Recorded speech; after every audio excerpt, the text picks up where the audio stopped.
The following is a presentation of WLCN 96.3 FM and WLCNonline.com. WLCN 96.3 FM and WLCNonline.com present Lincoln Community High School Rail Splitter Football. WLCN's live stream video coverage of Rail Splitter Football is brought to you by these fine sponsors. United Community Bank, located at 2201 Woodlawn Road in Lincoln and online at ucbbank.com. United Community Bank is the leader in community banking and stands ready to help both individuals and businesses. Phone 217-735-5400. Culver's of Lincoln, home of the Butterburger. Stop by before or after the game, located at 2530 Woodlawn Road in Lincoln. Schneider Masonry, family owned and operated in Central Illinois with over 40 years of experience serving builders, contractors, and homeowners. Free estimates available. Call 217-314-9654. Thank you for watching WLCN's live video stream coverage of Lincoln Community High School Rail Splitter Football.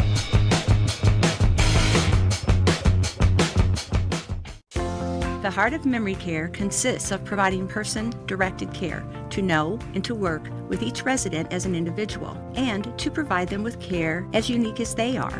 At Copper Creek Cottages Memory Care in Lincoln, our caring, compassionate staff, enriching activities, and cottage front apartments all provide the secure, safe environment that your loved one requires. Hi, I'm Deb Mox, Administrator at Copper Creek Cottages. Let Copper Creek Cottages Memory Care be the light in your journey. If you're not happy with the way your home landscape looks, but not sure what you need to do or how to fix it, then it might be time to get a little help from your friends at Bees Landscaping. Their highly trained and courteous staff will do all the work that fits your style and budget, including retaining walls, patios, sidewalks, leveling and grading yards, seeding and fertilizing, or new sod installation. Bees Landscaping, 1302 State Route 10. We are making a difference. Timber Creek Village Assisted Living understands the emotional journey of moving to a new home. That's why we work hard to make the transition as easy for you as possible.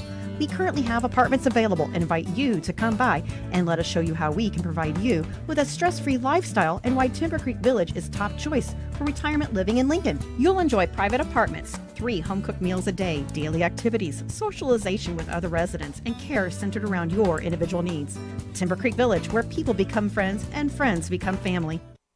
This live video stream is made possible in part by WLCN's live stream technology sponsor, Me Realty, located at 602 Keokuk Street in Lincoln and online at merealty.com.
If you're not happy with the way your home landscape looks, but not sure what you need to do or how to fix it, then it might be time to get a little help from your friends at Bees Landscaping.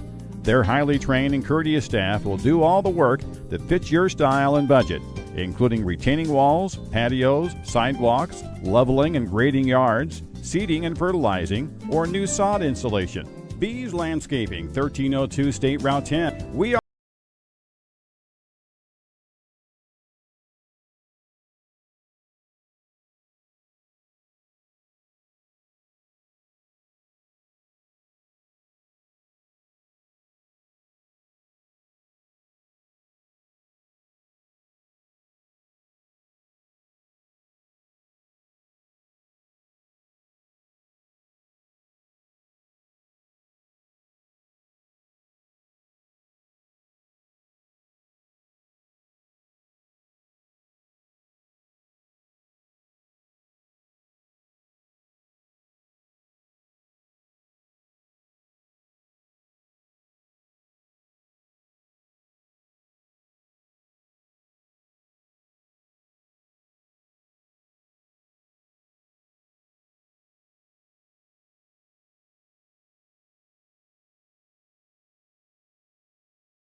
Timber Creek Village Assisted Living understands the emotional journey of moving to a new home. That's why we work hard to make the transition as easy for you as possible. We currently have apartments available and invite you to come by and let us show you how we can provide you with a stress-free lifestyle and why Timber Creek Village is top choice for retirement living in Lincoln. You'll enjoy private apartments, 3 home-cooked meals a day, daily activities, socialization with other residents, and care centered around your individual needs. Timber Creek Village, where people become friends and friends become family. This live video stream is made possible in part by WLCN's live stream technology sponsor, Me Realty, located at 602 Keokuk Street in Lincoln and online at merealty.com. The Heart of Memory Care consists of providing person-directed care to know and to work with each resident as an individual and to provide them with care as unique as they are. At Copper Creek Cottages Memory Care in Lincoln, our caring, compassionate staff, enriching activities, and cottage front apartments all provide the secure, safe environment that your loved one requires. Hi, I'm Deb Mox, Administrator at Copper Creek Cottages. Let Copper Creek Cottages Memory Care be the light in your journey.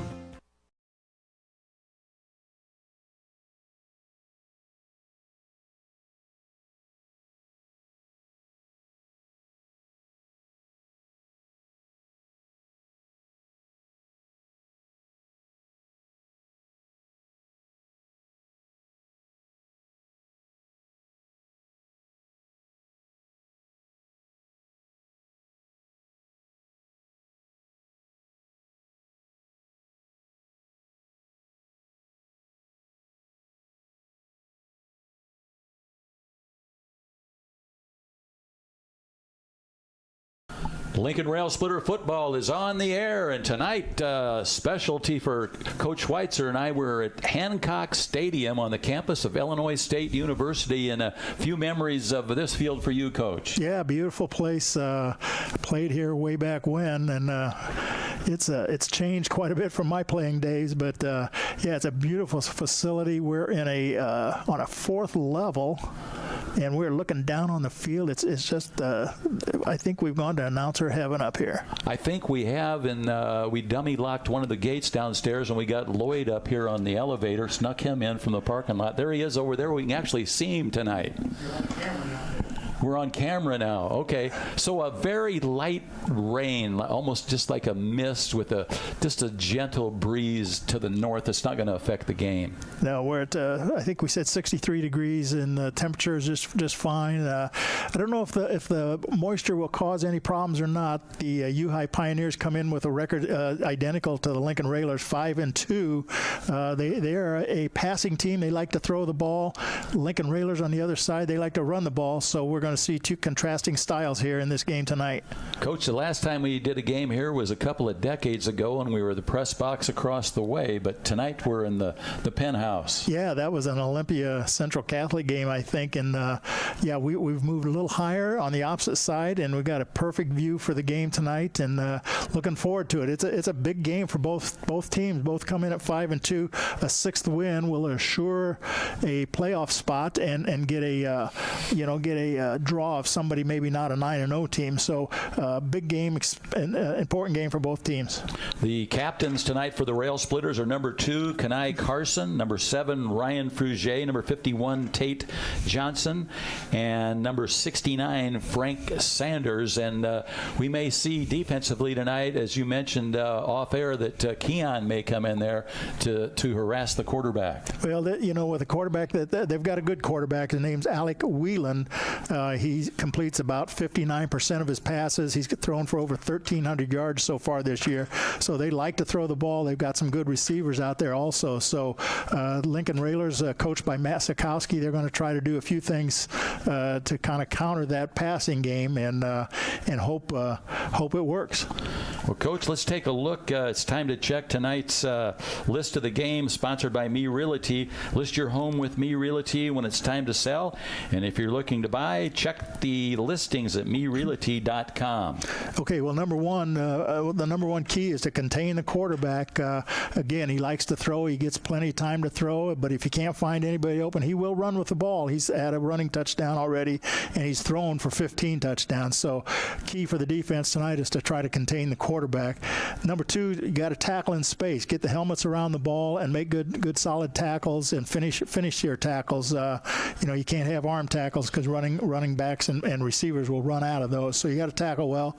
And then the third key is to try to create some turnovers. We haven't done a lot of that this year. We haven't forced the other team to fumble much, although we haven't either, so that's a good thing. We've thrown 5 interceptions. We've caught a couple balls, but trying to create a few turnovers, get the ball into Lincoln's offensive possession, that'll be a key. Thank you, Coach Ken Schweitzer. That's tonight's list of the game, brought to you by Me Realty. When you're ready to list your home, contact the professionals at Me Realty. We're about 4 minutes and 45 seconds away from game time. The Rail Splitters just underneath a shelter here, getting off their feet, getting some last second instruction from Coach. And the U-High Pioneers have gone down underneath the stadium talking to their coach. And we'll be back in 60 seconds, and we'll bring you more of the Lincoln Rail Splitter pregame.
You're listening to Lincoln Rail Splitter football, and we're going to pause now for our national anthem.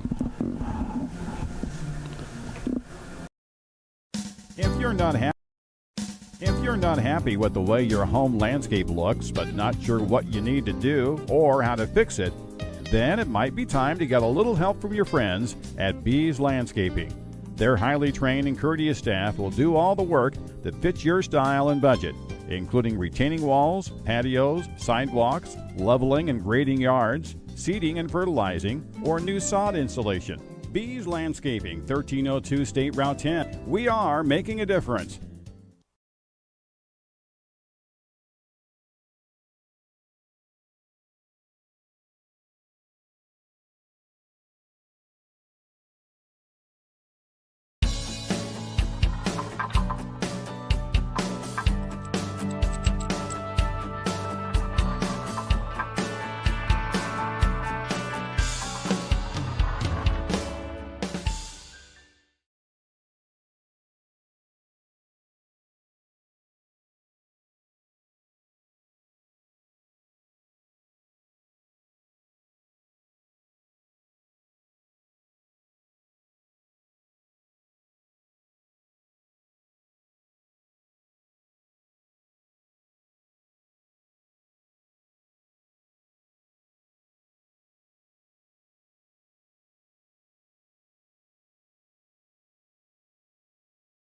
You're listening to the Lincoln Rail Splitter Experience tonight from Hancock Stadium, high above the field here on the campus of Illinois State University. And tonight, the Rail Splitters come in with that record of 5 wins, 2 losses.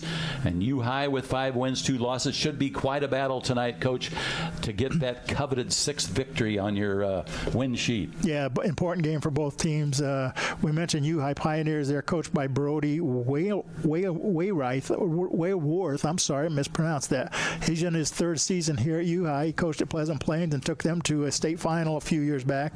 And they were 3-6 last year, but he's got a nice program going here, and they have a 5-2 record coming in. The Railers, of course, 5-2 under Matt Stokowski, playoff eligible, but they want this 6th win to assure a playoff spot. U-High has just ran on to the field at center field. They have the green uniforms with the white numerals and the white helmets, the U-High Pioneers, and the Lincoln Rail Splitters now make their way onto the field. They are completely in white, the white helmets, the white jerseys, the white pants, and with the green numerals trimmed in red. And a big game, as you said, Coach, for the Rail Splitters tonight. We mentioned early on the captains tonight for the Rail Splitters are number 7, Ryan Frugier, number 2, Kenai Carson, number 51, Tate Johnston, and number 69, Frank Sanders. And the Rail Splitters will receive the opening kickoff. Yeah, the Pioneers won the toss to start the game, and they deferred, so the Railers will receive to start the game here tonight. Of course, the Railers are led by their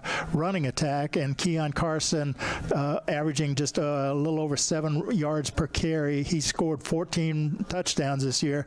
Brother Kenai has scored 4 touchdowns, and he's averaging 7 yards a carry too. So those two, along with Darren Stevens, the quarterback, he's our 3rd leading rusher, along with Peyton Bunner. So the running attack is what the Railers are going to hang their hat on tonight. Stevens is only completing 39% of his passes, hasn't thrown a lot in games, so we'll see how the game turns out tonight. But we do know the Pioneers are going to put the ball in the air. Also offensively for the Railers in there tonight at tight end is Ryan Frugier. The starting wide receiver is Gabe Smith. He'll interchange out with Kobe Glenn. The fullback will be Peyton Bunner. The center is Zach Poole. The left guard is Evan Walkendorf. The right guard is Joe Dom. The left tackle is Frank Sanders. And the right tackle is Tate Johnston. And we're ready to go here. This is going to be the kickoff here at Hancock Field, sponsored by Chicago Street Rentals, located at 1909 North Kickapoo Street in Lincoln. Perry Weinbrenner and his fine crew out there have all the equipment you need for your job. And here's the boot from the 40, just a little snub, and Owen Grant grabs it and goes down at the 38. Smart play there by Grant. The good hands of Owen Grant, the senior, number 33, plays up on that front line for the Rail Splitters at defensive end, and it's going to be a beautiful Chris Coyne State Farm Insurance first down for the Rail Splitters, and that's the way we like it, baby. Coach at the 38-yard line. Yeah, that was a little squib kick just up in the air. We were waiting for it to come down because it was a live ball. Went past 10 yards, and Owen was waiting for it, and it came down. As soon as he got it, he went down to the ground, which was a smart play, as you said, Bob. Rail Splitters come up to the line of scrimmage at the near side hash mark out of that shotgun wing formation. Man in motion is Keon. They hand it off to Bunner off the right side, and they try to rip it out of his hands right off the bat, but he hung on to it, Coach, and he makes his way to the 41-yard line for a 3-yard gain for the Rail Splitters. Yeah, quick opening there in the middle, and he made the cut to get to it, but it closed in a hurry. But he got 3 yards over the 40-yard line. Bunner with the first carry for 3 yards. He was in a wrestling match to hang on to that football. They were trying to snatch it right off the bat, but he had the superior strength to hand off. Darren Stevens into the huddle for the Rail Splitters. Gabe Smith will split it out to wide to the right side.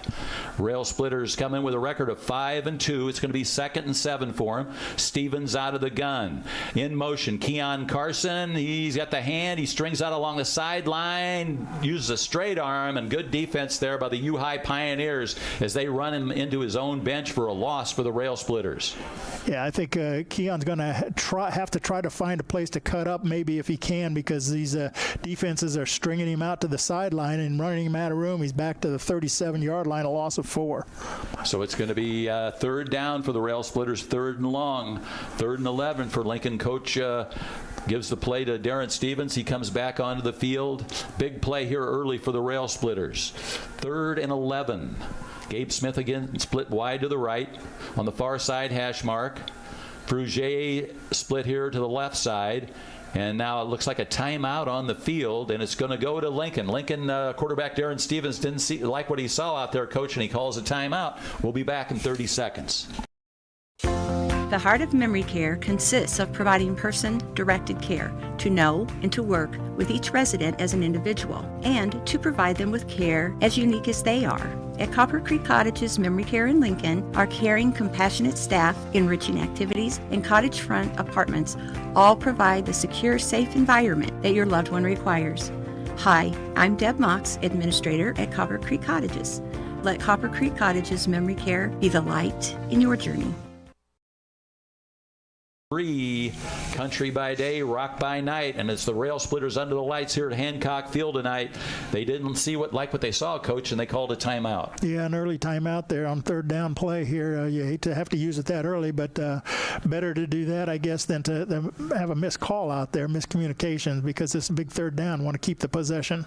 Zach Poole, the center for the Rail Splitters, up over the football. Waits for the count from Darren Stevens. Man in motion. Darren's going to roll out to his left. He's got a man open long. He's wide open. That's Kobe Glenn. Makes the catch deep into U-High territory. Down to the 22-yard line goes Kobe Glenn. Nobody on him, Coach. Wide open. How does that happen? Yeah, that's a miscommunication in the backfield for U-High, because, as you said, Glenn was wide open. Nobody around him. All he had to do is catch the ball, and he did. Made it good, secured the catch, and ran for a few more yards after that down to the 22. A huge gain for the Railers. And that's a Chris Coyne, State Farm Insurance. First down for the Lincoln Rail Splitters, and that's the way we like it, baby. Rail Splitters up to the line of scrimmage. They've got the momentum now.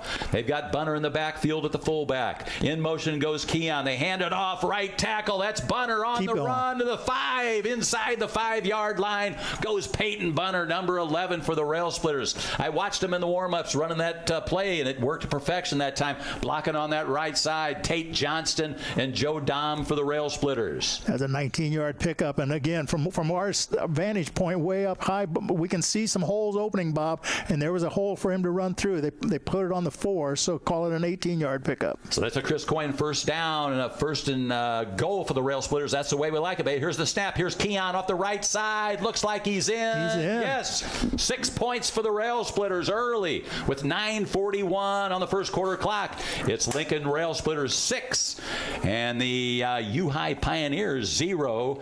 And now Angel will try to kick it through the uprights. Angel Harrow for the Rail Splitters. It'll be I believe it'll be Johnston on the long snap, on the snap for the extra point. Yeah, that'll be Tate Johnston, and it'll be Aiden Crane on the placement. Here's the snap, the placement, the kick by Angel, and it is through the uprights, and the Rail Splitters lead at 7-0, and that's a Joe Ryan Country Financial touchdown for the Lincoln Rail Splitters, and we'll be back in 30 seconds. Timber Creek Village Assisted Living understands the emotional journey of moving to a new home. That's why we work hard to make the transition as easy for you as possible. We currently have apartments available and invite you to come by and let us show you how we can provide you with a stress-free lifestyle and why Timber Creek Village is top choice for retirement living in Lincoln. You'll enjoy private apartments, 3 home-cooked meals a day, daily activities, socialization with other residents, and care centered around your individual needs. Timber Creek Village, where people become friends and friends become family. Celebrate Lincoln Rail Splitter football fans. The Lincoln Railers lead it early, 7-0, Coach, and you called it not very many plays and a touchdown. That was a 5-yard drive, started on the 38-yard line, 5 plays, 62 yards, and it took them about 2 minutes and 19 seconds. At first, you thought the wheels were coming off the wagon, and then after that timeout, the long pass and 2 runs, and we're in the end zone. Here's the Chicago Street Rentals kickoff. Angel kicks a low squibber to the 20. U-High to the 25 to the 30, got running room to the 35, still across the 40 to the 41-yard line. An excellent field possession for the U-High Pioneers. They finally go down at the 41-yard line. I didn't catch who made that tackle, but big play there for U-High. Yeah, they found an opening after it was a short kick for Harrow. It's down to the 20, but maybe kicking a little bit into a little breeze. But they had a nice return out, got it past the 40 on the 41-yard line. So it's 1st and 10 for U-High. As they come to the line of scrimmage, they'll operate out of the shotgun. That's Alec Whelan, number 6, the quarterback. He's got a lone running back. Now he's got a man in motion. That's the freshman. They hand it off to the tailback, and he fights for running room there. And the Rail Splitters are up there to stop him for a short gain. That was Life Campbell. He's a freshman, Coach, number 21. Yeah, he picked up a couple yards out to the 43. Good defense by the Railers. Good gang tackling to stop him for a short gain. There's no huddling here, so the Railer defense has to be alert. 2nd and 8. 2 receivers here to the near side. 1 to the far side of the field. Wieland on a long count, trying to pull this off. 2nd and 8 at the U-High 43-yard line.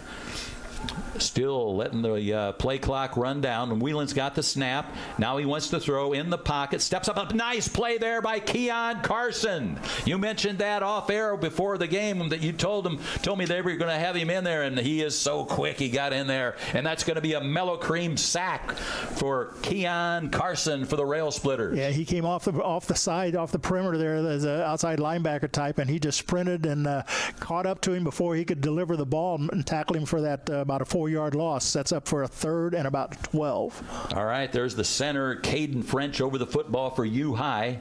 Whelan's the quarterback, and that's 2 donuts from Mellocream for Keon Carson on the big sack. It's 3rd and 12 for the U-High Pioneers. Here's another big 3rd down play for the Rail Splitters, and now it looks like U-High wants a timeout. They didn't like what they saw on the 3rd down situation, the 3rd and 12, so we're going to take a break. The Rail Splitters lead at 7-0. We'll be back in 30.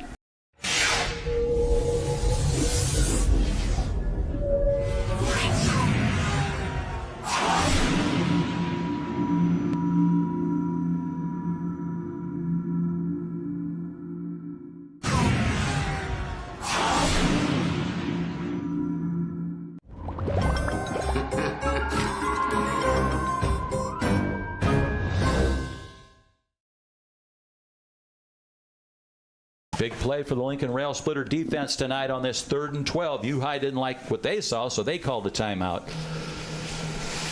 That defense for Lincoln up there on that front line are Wackendorf, Sanders, and Grant. Keon made that sack from his linebacker position. Whelan's got the snap. He's in the pocket, throws it right up the middle. And he intercepted. That is Railers have it. Tate Johnston on the interception for Lincoln. Unbelievable. Awesome for the Rail Splitters here. The momentum on the Rail Splitters side here as they lead at 7-0, and Tate Johnston makes the interception with 8:05 left here in the first quarter. It's going to be a Chris Coyne State Farm Insurance for the Rail Splitters at the 37-yard line, and that's the way we like it, baby. He took that ball away from the receiver, Bob. I think the receiver actually had the ball, but Tate stayed right with him and yanked it away as they went to the ground. Railers have it. Great coverage by the Rail Splitters. Stevens out of the gun. This time he double reverse. We've got the big one. That's Keon. He's going to go, baby. He's going to go all the way. Nobody's going to catch him. Touchdown for Keon Carson, and the Rail Splitters lead at 13-0. That's a Joe Ryan Country Financial touchdown for the Lincoln Rail Splitters. And they handed it off. Stevens handed it off to Kanai. Then he handed it off to his brother, and it was big block and a big hole for him to take it in. Yeah, just a nice reverse. They've seen that play all year long. It worked to perfection. That time there was a hole for him, and then he just outraced the secondary trying to catch him, but they weren't going to catch him. He took it in from the 37-yard line, a 63-yard romp. And the man that made it happen on the snap here, Tate Johnston, he made the interception. That's the snap to Crane, and that's Angel Harrow's kick, and it is long and high through the uprights, and the Rail Splitters lead it 14-0, Coach, with 7:55 left in the first quarter. We'll be back. If you're not happy with the way your home landscape looks, but not sure what you need to do or how to fix it, then it might be time to get a little help from your friends at Bees Landscaping. Their highly trained and courteous staff will do all the work that fits your style and budget, including retaining walls, patios, sidewalks, leveling and grading yards, seeding and fertilizing, or new sod installation. Bees Landscaping, 1302 State Route 10. We are making a difference. Lincoln Rail Splitter football, and the Lincoln Rail Splitters have a 2-touchdown lead here, Coach. Very exciting. Yeah, well, the setup by the interception there by Tate Johnson on that 3rd down and 12. They tried to throw it down the middle, and they had a receiver open. He kind of had it, and Tate pulled it away from him. One play later, the Railers went 63 yards on that one play. Keon Carson up the middle and then ran away from the defense to the end zone for the touchdown. And it's time for a Chicago Street Rentals kickoff. Angel Harrow will wait for the whistle, and he'll kick it soccer style away from his own 40-yard line. Here's the approach and the boot. Again, he hits that little squibber, but this time it goes all the way to the 5. U-High, that's number 1. That's Mason Hooper Willis along the sideline, and he's finally ran out of bounds. It looks like maybe Kobe Glenn was over there to run him out of bounds. I'll have to double check it as he comes back out to the center of the field. I think that's number 18. Yeah, about a 25-yard return.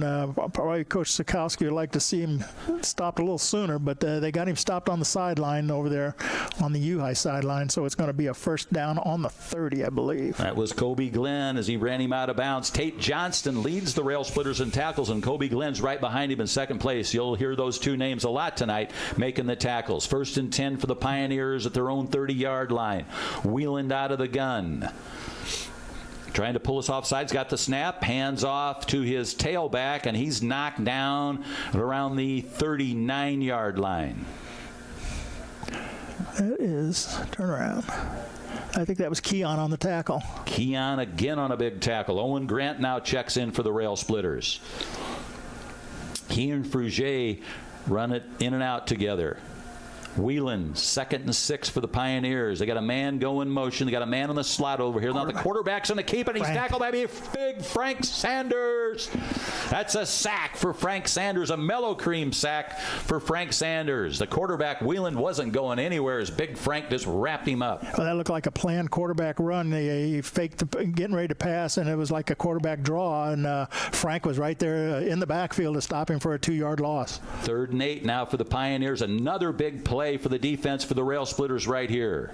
Wheeland out of the gun, waits for the snap. He's got it, wants to throw, throws it. They got good coverage, yeah, great coverage downfield by, I believe that's Kenai. That was Kenai Carson on the coverage for the Rail Splitters. Incomplete.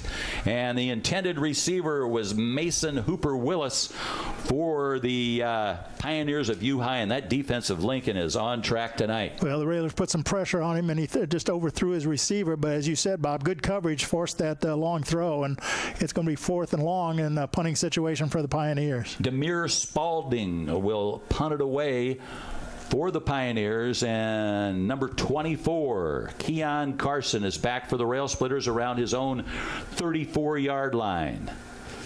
After he gets the snap, Spalding will kick it away from his own 20, and Keon's just going to let it take a U-High bounce, and it's going to roll pretty far downfield before they down it at the Lincoln 11-yard line, where it's going to be a Chris Coyne State Farm Insurance first down for the Rail Splitters. That's the way we like it, baby. We're deep in our own territory, but we own the football. 57 yards on that punt, including the roll.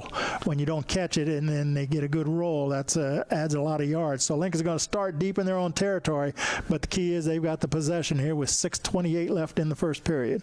Lincoln in those all-white uniforms, the white helmet, the white jerseys and pants, and the green numerals trimmed in red. Gabe Smith split wide out to the right. Rail Splitters on the near side hash mark. Not in any hurry to get up to the line of scrimmage.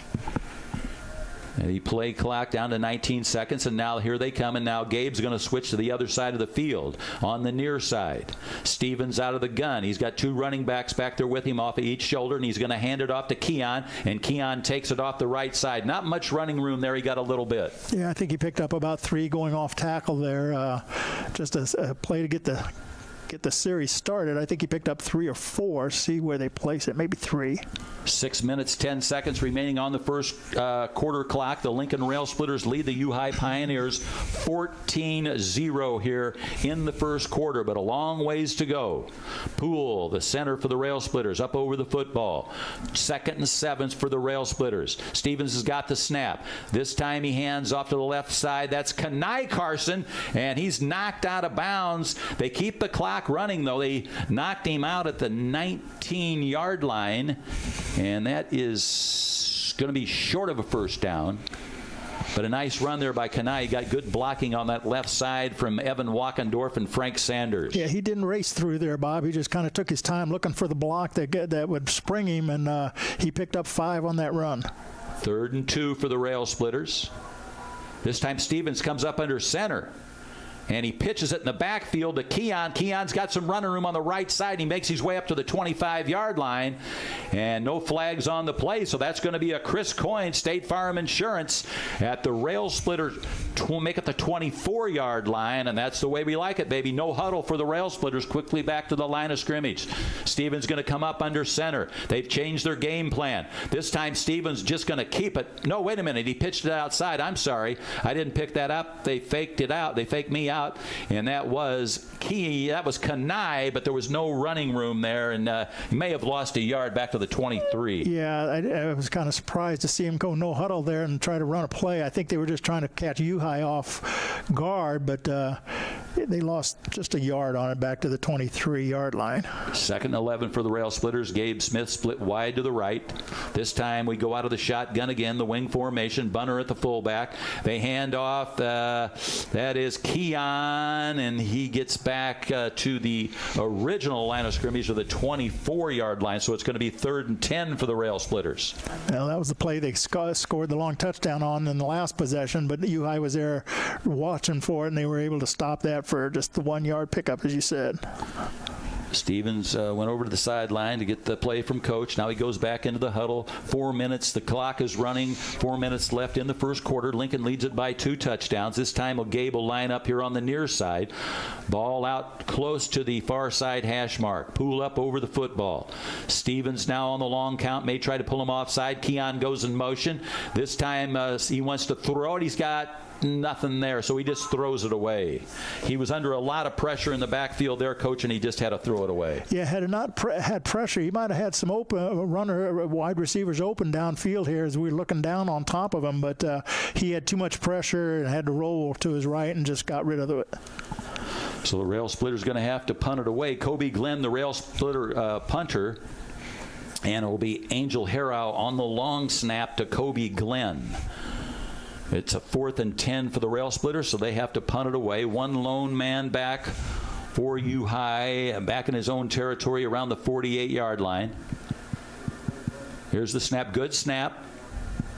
Glenn gets it away, and it takes a rail splitter bounce, and it's going to be tapped down for a first down. That was Keon that downed it there at the Uhi 40. 1st and 10 for the Pioneers. The Railers got 1 first down in that series, their 3rd possession of the game, and but then the drive kind of stalled, and they had to punt the ball. So the Pioneers get their 3rd possession starting on their own 40-yard line. Good field position for the Pioneers. Rail splitter defense going to have to go back to work again here. Keon's in there at a linebacker along with Tate Johnston, Colby Glenn, Jaden Gully, and Peyton Bunner along with Angel Harrow. The Gabe Smith and Kanai also in there. Whelan's got the snap, hands it off around the far side of the field. The rail splitters are there to stop him, but not before a good gain for the Pioneers. Looked like about an 8-yard gain there for the Pioneers. That was Mason Hooper Willis, number 21 for the Pioneers. Yeah, they were able to block the outside end of the Railers to the inside, and we lost containment, and he got around the corner, picked up 8 yards before the Railers linebackers were able to come up and make the stop. 2nd and 2 at the Pioneer 48-yard line. Little moisture on the ball. Official was wiping it off. Center up over the football, out of the gun, the Pioneers. Whelan's got the snap. Hands off right side.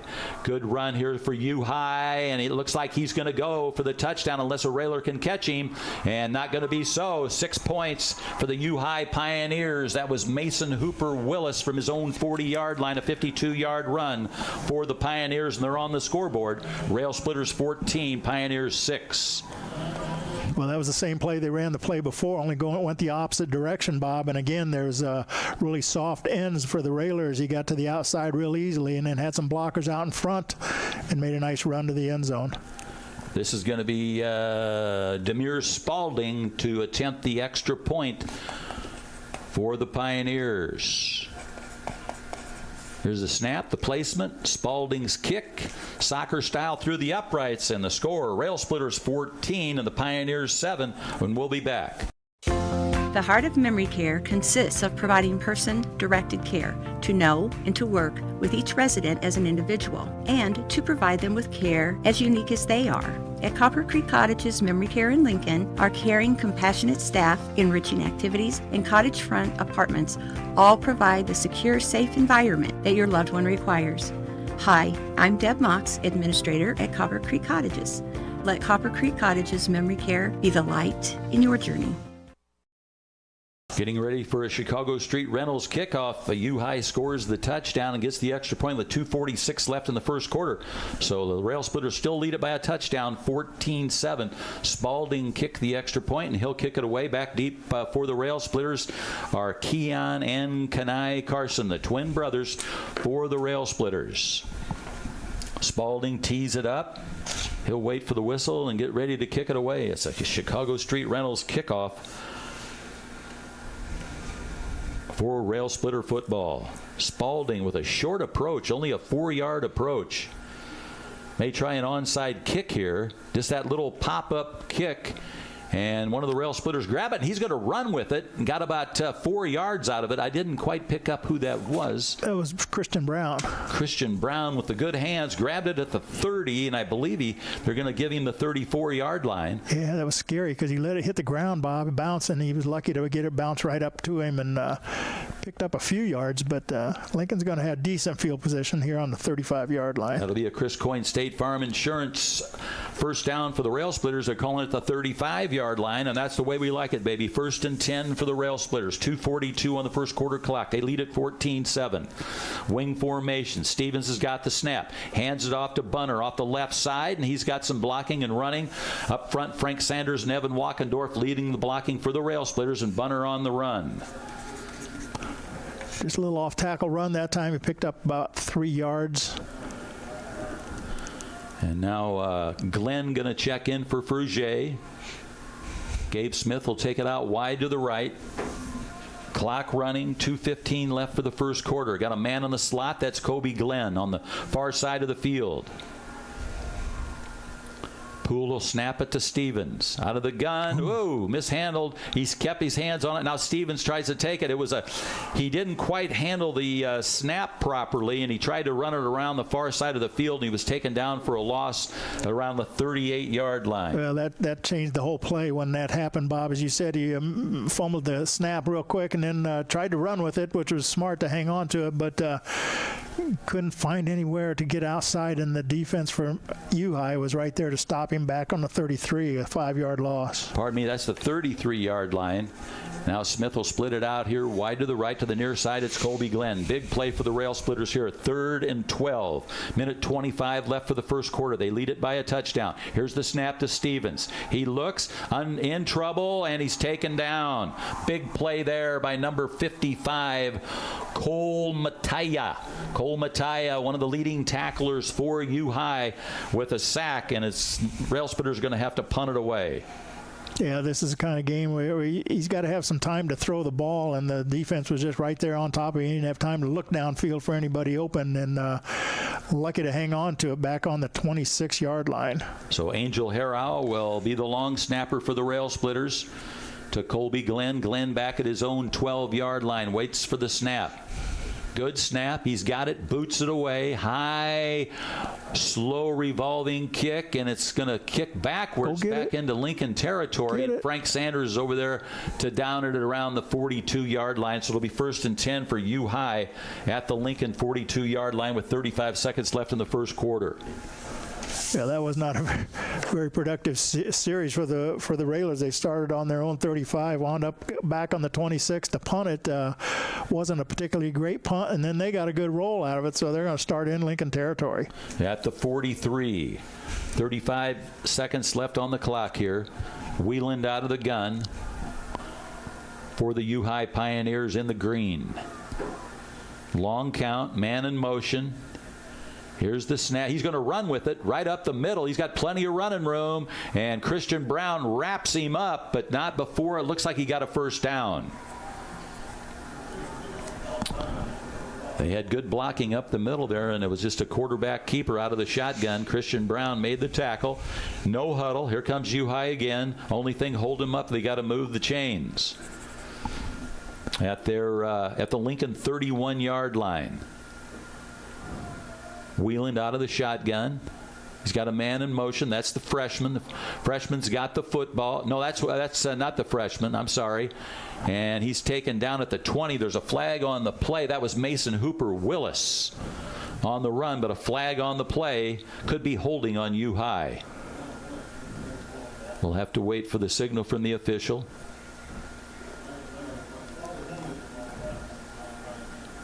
Yeah, it's going to go against U High. Thank goodness, because they've had a couple nice runs here, 1 to 12 yards, and that was a good game before the penalty.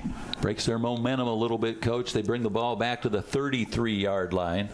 And that's the end of the first quarter. At the end of the first quarter, the score is Lincoln Rail Splitters 14 and the U High Pioneers 7. We'll be back after this.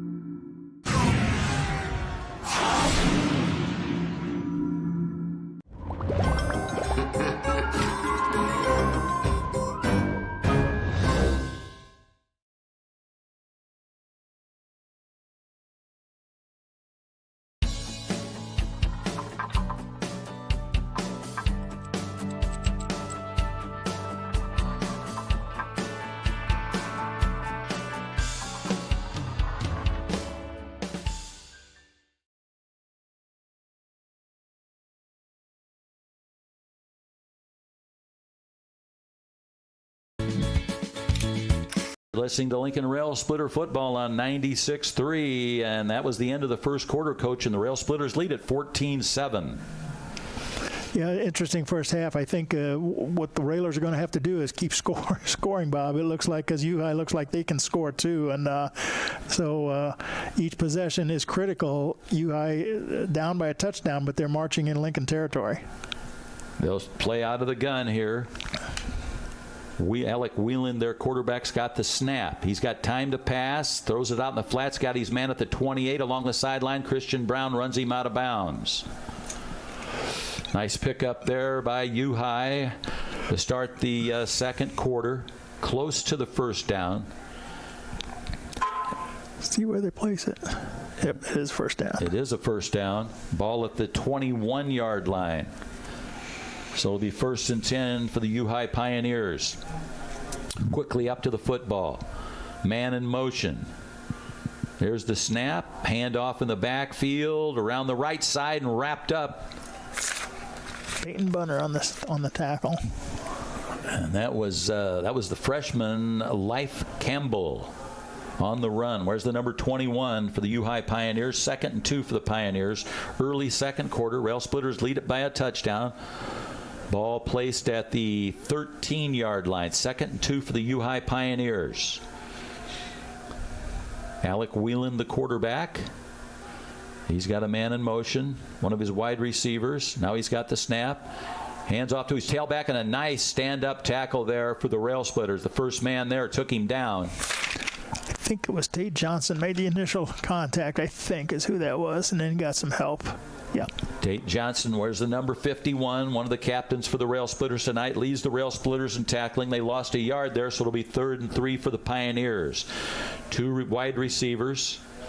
Wheeland out of the gun. 3rd and 3. Big defensive play here again for the Rail Splitters. Low snap. Wheeland's going to keep it around the right side. He's got running room at the 5, down inside the 5, and it's going to be 1st and goal for the U High Pioneers. Alec Whelan, the quarterback, on the keeper. Tackled at the 2-yard line. So it'll be 1st and goal for the Pioneers. Wheeland out of the gun. Lone running back behind him. Low snap. Hands it off to him. Good job by the Rail Splitters. And that tackle made by Tate Johnston for the Rail Splitters. Stops him from a touchdown. No gain on that. Got a little penetration. I think the Railers line has to get across the line a little bit and not let the offensive line push them back. 2nd and goal. Whelan, he hands it off, and touchdown. He just goes in for a touchdown. Try to pick up. That was number 18? 48, I think. 48. For the touchdown, Rhett Lynch. In for the touchdown for the Pioneers, and that'll make it Rail Splitters 14, Pioneers 13. And it looks like they're going to go for a 2-point conversion. No, they're going to kick it. They're going to kick the extra point. I don't know what this. Well, this is a. If you don't cover this. They got a receiver open. Yeah, well, if you don't get your defense out there to cover the wide people on the line down there, they can just throw it out there and run it in for 2. Most of the time you cover it, and then they shift back over the ball and then snap and kick it. So you got a special name for that play? Yeah. Coach Larry Engel used that when he was coaching back in the 80s. Forgot the name of it, but I've seen it in college once in a while, but not too often. But it forced Lincoln to take a timeout because they probably hadn't seen it, and so they used their second timeout here in the first half. A wise timeout there. So now they're going to try the same play again, and the Rail Splitters this time will line up with it correctly. But you got to leave a few people over the ball too, because otherwise he's got the center. He can run it himself, and that's what we passed it. He passed it to the guy that snapped it for the 2-point. Now a penalty. I hope that's a procedure against them. Okay. You see, you only had three Lincoln defenders there, and you had the snapper, and you had the kicker and the holder. So you're outmanned, so you can't put too many people over on the line. You don't need all of those over there, just 3 or 4. Somewhat of a magic show here for this extra point conversion. Yeah, luckily there's a penalty, so I think they'll probably kick it now, but who knows. And they back them up 5 yards.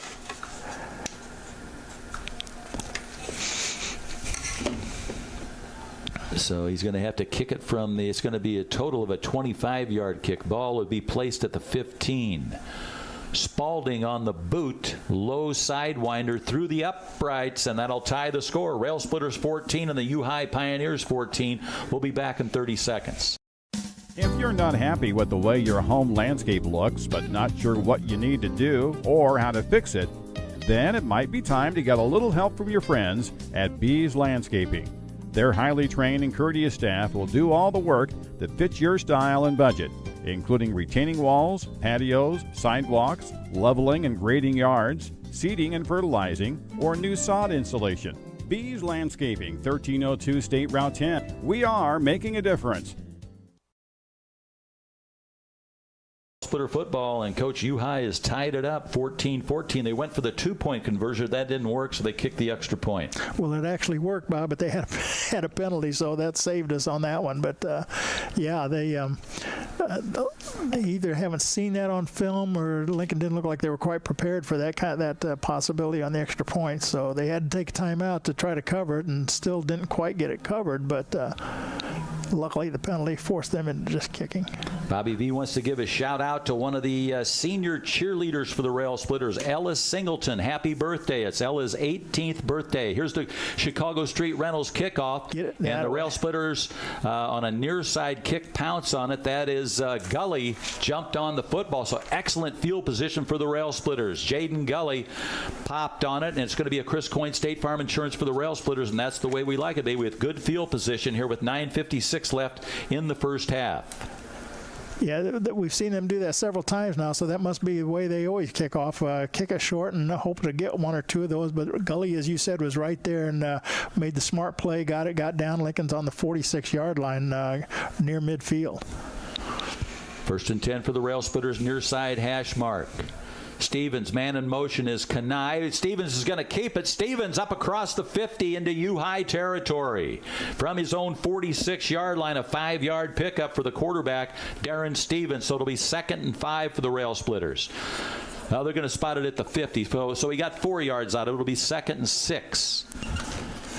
Yeah, we didn't see that hardly last week. The week before, we saw a lot of that, and so I was just waiting to see when he was going to keep the ball and run with it. There he did finally here early in the second quarter for a 4-yard pickup.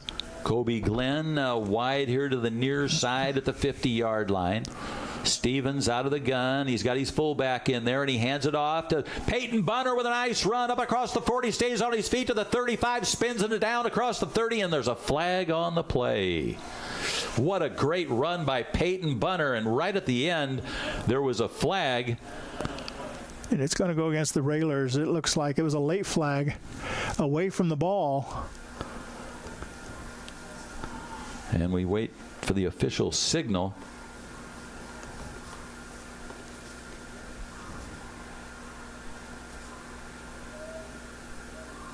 Offsetting? No. No. Having a tough time reading that. Are they getting ready to march it off? Yeah. Unfortunately, a great run by Peyton Bunner, number 11 for the Rail Splitters. Bunner's a 6-foot, 200-pounder. Plays inside linebacker, too. It looked like unsportsmanlike conduct was a signal. So the ball back to the original line of scrimmage at the 45-yard line. And they start the clock back up again. So did they mark that off from the end of the run? I don't know how. So it's third down. Stevens out of the gun. Got a man in motion. Hands it off to Bunner again, but this time he gets stacked up just about right at the line of scrimmage.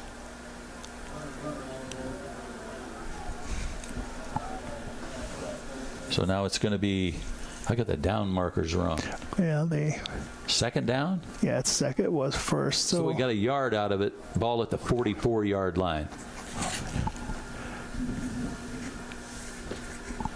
So it's going to be 2nd and 9 for the Rail Splitters. Tight formation. Glenn here to the near side as a wide receiver. Man in motion is Kanai. Kanai hands it back to Keon after he got the handoff. Looks for running room and nothing there, and it's going to be a loss for the Rail Splitters. Darren handed it off to Kanai, handed it back to his brother Keon, and the U-High defense was there to stop us for a loss. Yeah, I think you've said this before, Bob, but the defense is, they're keying on Keon now, and they're able to stop him more than they did earlier in the season, and so the Railers are going to have to look for other options to keep the offense moving. They're back on the 46 now. That was a 2-yard loss. 3rd and 11 for the Rail Splitters. Definitely a passing down here for Darren Stevens. He needs some good blocking, so he's got time to deliver it. Here's the snap. Back in the pockets. Got good blocking up the middle. Incomplete. Intended receiver was Keon Carson, and they had double coverage on him. Yeah, he made a nice throw there, but there was no chance because, as you said, he had 2 men on him, and Carson was straight down the middle. I didn't see other people on the field if anybody else was open or what kind of routes they were running, but he had time to throw, but just didn't have an open receiver. Well, it's going to be 4th and 11 for the Rail Splitters. Kobe Glenn coming onto the football field. He's our punter. And the Rail Splitters are going to have to punt. It'll be Ryan Frugier, I believe, on the long snap for the Rail Splitters. One lone man back for U-High at their own 15-yard line. High snap, nice catch by Glenn, and it's blown dead. The officials blow the play dead. And we'll wait for their signal. I think it might have been a delay of game on the Railers. 7:35 remaining on the first half clock. Tie score, Rail Splitters 14, Pioneers 14. And now the ball placed at the 49-yard line, a 4th and 16 for the Rail Splitters. Frugier over the football. Here's a nice snap back to Glenn. This time he gets a long punt away, and it's going to be stopped. Oh. He tips it back. No. Kanai Carson tried to tip it back at about the 1-yard line, and he couldn't do it. So it's going to be 1st and 10 for U-High at their own 20-yard line. It was bouncing there like between the 2 and the 1 as Kanai got down there. His momentum he kind of touched the ball and kind of had it hit into the end zone. So that's going to be a touchback, and they'll get it on the 20-yard line. With 7:18 left in the half. Rail Splitter defense got their work cut out for them. At least they've got U-High back deep in their own territory. It's a big defensive series for the Railers. They've given up a couple scores here now after scoring 2 of their own, and they need to step up here and make some stops. Wheeland out of the gun. He's got 4 possible receivers. He's got a man in motion. Snap to Wheeland. Good coverage there by Glenn, but it's a complete pass. Oh, he dropped it. Unbelievable. Good pressure there by Kobe Glenn, but he got the pass away, and the freshman Life Campbell dropped the ball. It was a screen pass, and he had blockers out in front of him. He was going to run a long way if he had caught it, but nice design play. Incompletion stops the clock at 7:13. Tie score 14-14. U-High running players in and out. They've got 2 receivers here to the near side. Ball in the middle of the field. Wheeland's got the snap. He wants to run with it. Good coverage there by Gully. He can't get to him. Stays on his feet. Now here he goes. Got to catch up with him.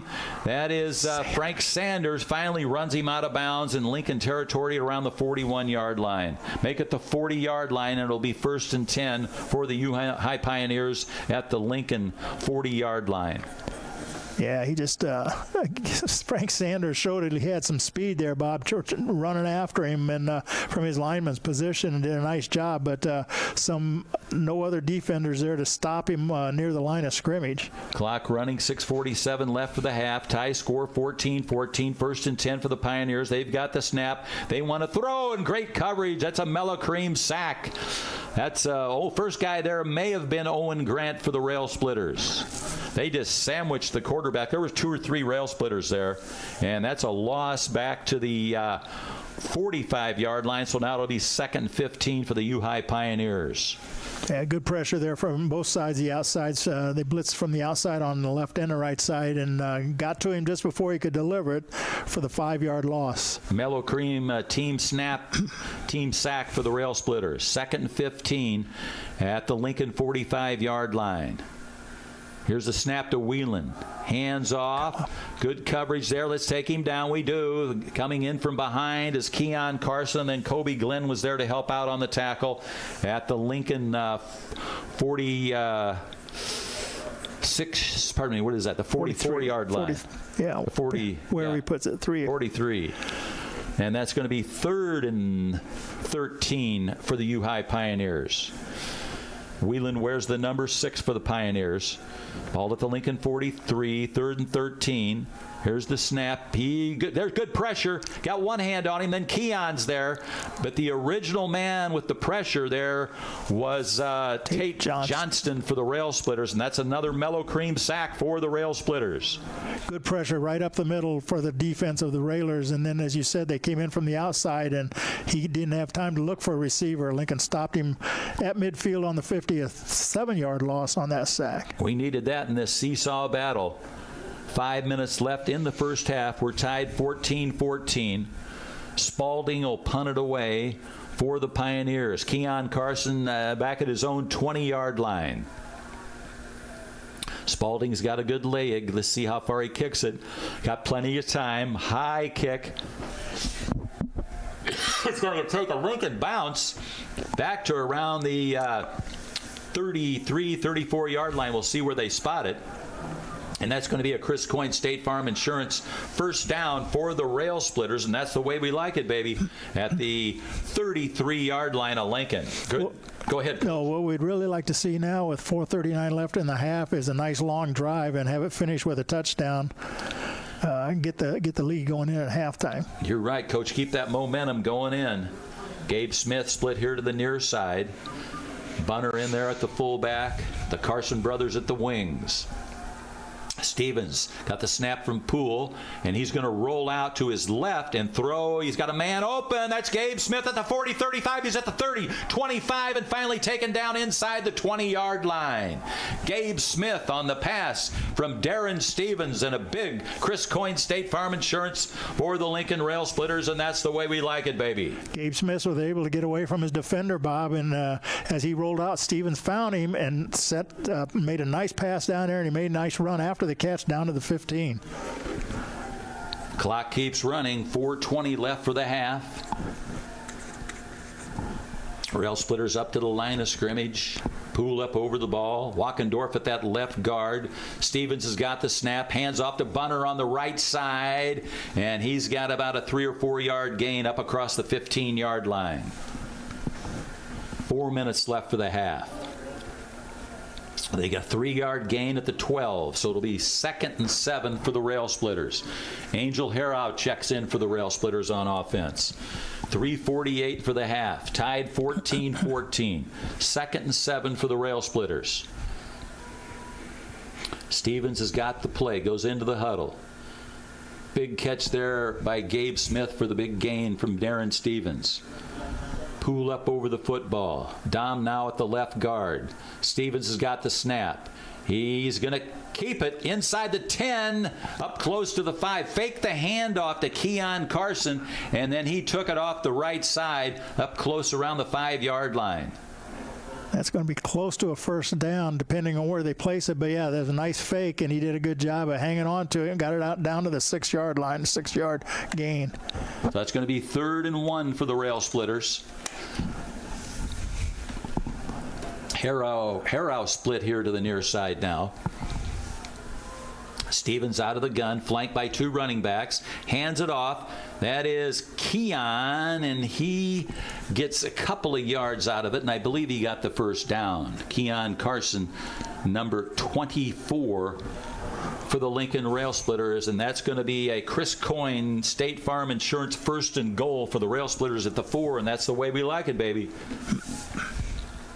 Just what they needed to do, starting on their own 33, and now they're knocking on the door with a first down and goal from the 4-yard line. So we'll take it on any play, but if it takes a couple plays, that'll eat up a little more clock. You called it, Coach Ken Schweitzer. And now Stevens up under center. Hands off. Keon on the right side. He dances, but not much there. May have got a yard out of it. Depends on the spot. Yeah, he kind of hesitated as he got to the line looking for running room, and usually when you hesitate, the defense has time to close in on you, and they did that time for no gain. No gain. Now 2nd and goal at the 4 for the Rail Splitters. 2 minutes left for the half. Harrow split wide to the left. Bunner lines up somewhat in the slot. Stevens, man in motion is Kanai. Now Kanai's going to try and take it in, and he's stopped at the line of scrimmage. So it's going to be a 3rd and goal for the Rail Splitters at the 4-yard line. They sent a lot of Rail Splitters over to that left side to block, but they just couldn't open up a hole for Kanai. U-High's taking a timeout.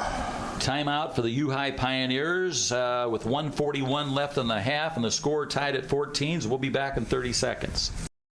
If you're not happy with the way your home landscape looks, but not sure what you need to do or how to fix it, then it might be time to get a little help from your friends at Bees Landscaping.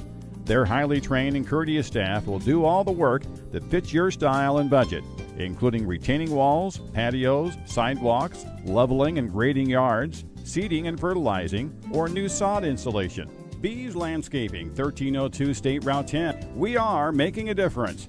You're listening to Lincoln Rail Splitter football on 96.3, and Coach, it's tied up 14-14 and a big play for the half here. Yeah, this we got 2 downs to get it into the end zone. He tried twice with the Carson brothers, and neither one was able to gain anything from the 4-yard line. So it'll be interesting to see what we call and do here. And if we don't get it in on this down, you always got that option of kicking a field goal. Kobe Glenn is split wide to the left. To the near side, it's Kanai Carson. Stevens out of the gun. He's got Bunner off to his right. He's got the snap, rolls out to his right. He throws it, low pass, and it's caught by Keon. He's short of the goal line, though. Just short of about a football length of the goal line. So it's going to be 4th and maybe a quarterback sneak. We shall see. Just inside the 1. Yeah, they'll be ready for that. No doubt. Well, and now another timeout. By U-High. With 1:30 left in the half. Hold the phone. It's tied up 14-14. We'll be back. The Heart of Memory Care consists of providing person-directed care to know and to work with each resident as an individual, and to provide them with care as unique as they are. At Copper Creek Cottages Memory Care in Lincoln, our caring, compassionate staff, enriching activities, and cottage front apartments all provide the secure, safe environment that your loved one requires. Hi, I'm Deb Mox, Administrator at Copper Creek Cottages. Let Copper Creek Cottages Memory Care be the light in your journey. We're back with Lincoln Rail Splitter football. A minute 30 left in the half. Lincoln took a timeout. The ball is half a yard from the goal line on 4th and goal for the Rail Splitters. As Coach said, they're going to stack the middle here. They're going to be looking for the quarterback sneak. Poole over the football. Stevens comes up under the ball. He's going to try it. He's in. Give it to him. He's in. Yes. It is. You're right, Coach. Touchdown, Rail Splitters. Make it 20-14 in favor of the Rail Splitters. That took 4 seconds, a minute 26 on the first half clock, and you predicted it, Coach. You hoped for it. A long series and a touchdown. Yeah, it's still a minute 26 seconds, but the Railers are going to have the touchdown lead here, so that's the crucial part. Okay, it's going to be Tate Johnston on the snap. Aiden Crane on the placement for the Rail Splitters. Angel Harrow will attempt the extra point, the point after touchdown. There's the placement. There's the kick. It's high, it's long, and it's through the uprights. And the Rail Splitters lead at 21-14. That's Coach Joe Ryan, Country Financial touchdown for the Lincoln Rail Splitters. We'll be back in a minute. Timber Creek Village Assisted Living understands the emotional journey of moving to a new home. That's why we work hard to make the transition as easy for you as possible.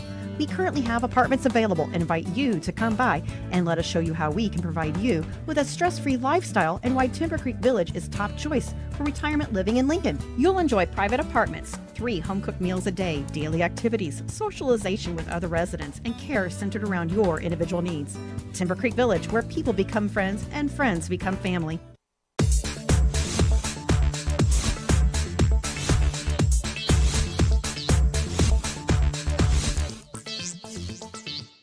This live video stream is made possible in part by WLCN's live stream technology sponsor, Me Realty, located at 602 Keokuk Street in Lincoln, and online at merealty.com.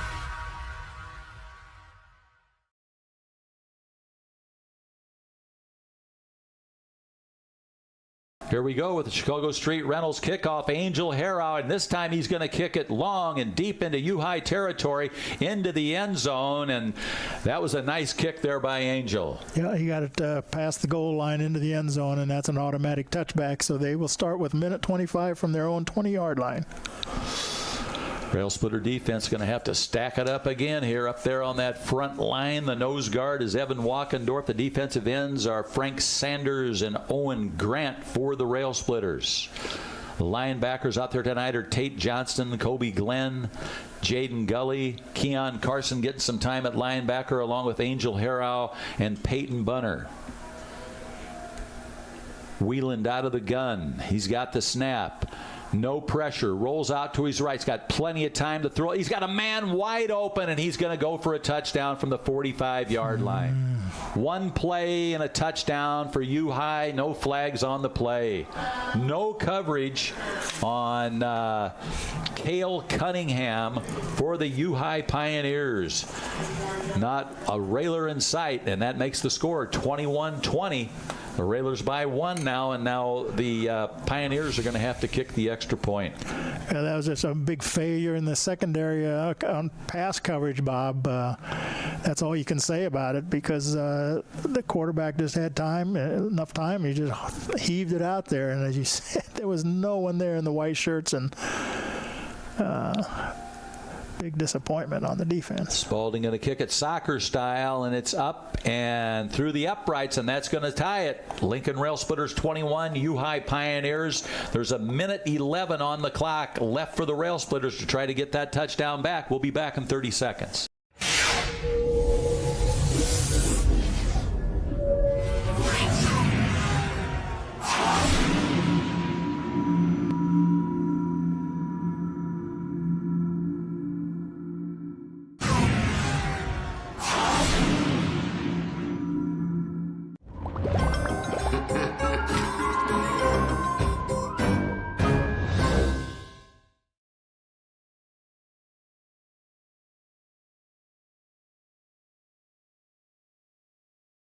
You're listening to Lincoln Rail Splitter football, and U-High is going to kick it off to the Rail Splitters. They've got a minute 11 to try and score another touchdown, but a heartbreaker as U-High scores a long touchdown to tie it here near the end of the half. Well, especially after the Railers had an 8-play, 67-yard drive of their own to take the lead with 1:43 left in the half, but they weren't able to defend for that 1:43 and keep U-High off the board. Now we're tied 21-21. The Railers are going to get the ball back here with 1:11 left in the half. And we're ready for a Chicago Street Rentals kickoff out at 1909 North Kickapoo Street at Chicago Street Rentals for all our kickoffs. Spalding will kick it away for the Pioneers, and he's going to kick it long. It's a live ball. Get there. And into the end zone, so it's going to be a Chris Coyne State Farm Insurance first down for the Rail Splitters at their own 25-yard line.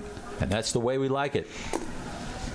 Well, U-Hive used all their timeouts, so they can't stop the clock. So we'll see if the Railers want to try to make something out of this last 11, or they just want to play it safe and go into the halftime tied. 1st and 10 at the 20-yard line. U-High does get the opening kickoff in the second half, Bob. They'll have possession of that football to start it. Now Kobe Glenn's going to split to the far side of the field. Stevens will operate out of that wing formation, out of the gun. He's got Bunner behind him at fullback. Man in motion. That's Keon into the slot, and he's going to throw a high lofting pass to Keon. Oh. Tipped away. Good defensive play there by Giovanni Fain. He had Keon was open. He had the step on him, but Fain went up and tipped it away. Yeah, and if Stevens could have got just a little more juice on it, but it was a long throw to begin with, but he just couldn't quite get it out there for Keon. And as you said, it was a nice tip on the defense. That took 7 seconds off the clock. Now 2nd and 10 for the Rail Splitters. 64 seconds left for the half. We're tied 21-21. Rail Splitters and Pioneers. Stevens out of the gun. He's got Bunner back there at the fullback. The Carson brothers at the wings. 2 receivers. Stevens back. He's got a little time. He's got time. Whoa, he had one coming behind him. Tipped it away and intercepted. Nice play by the Pioneers. One of them snuck in behind, tipped Darren Stevens' arm, and it was picked off. So with 58 seconds left on the clock, U-High has the football deep in Lincoln territory.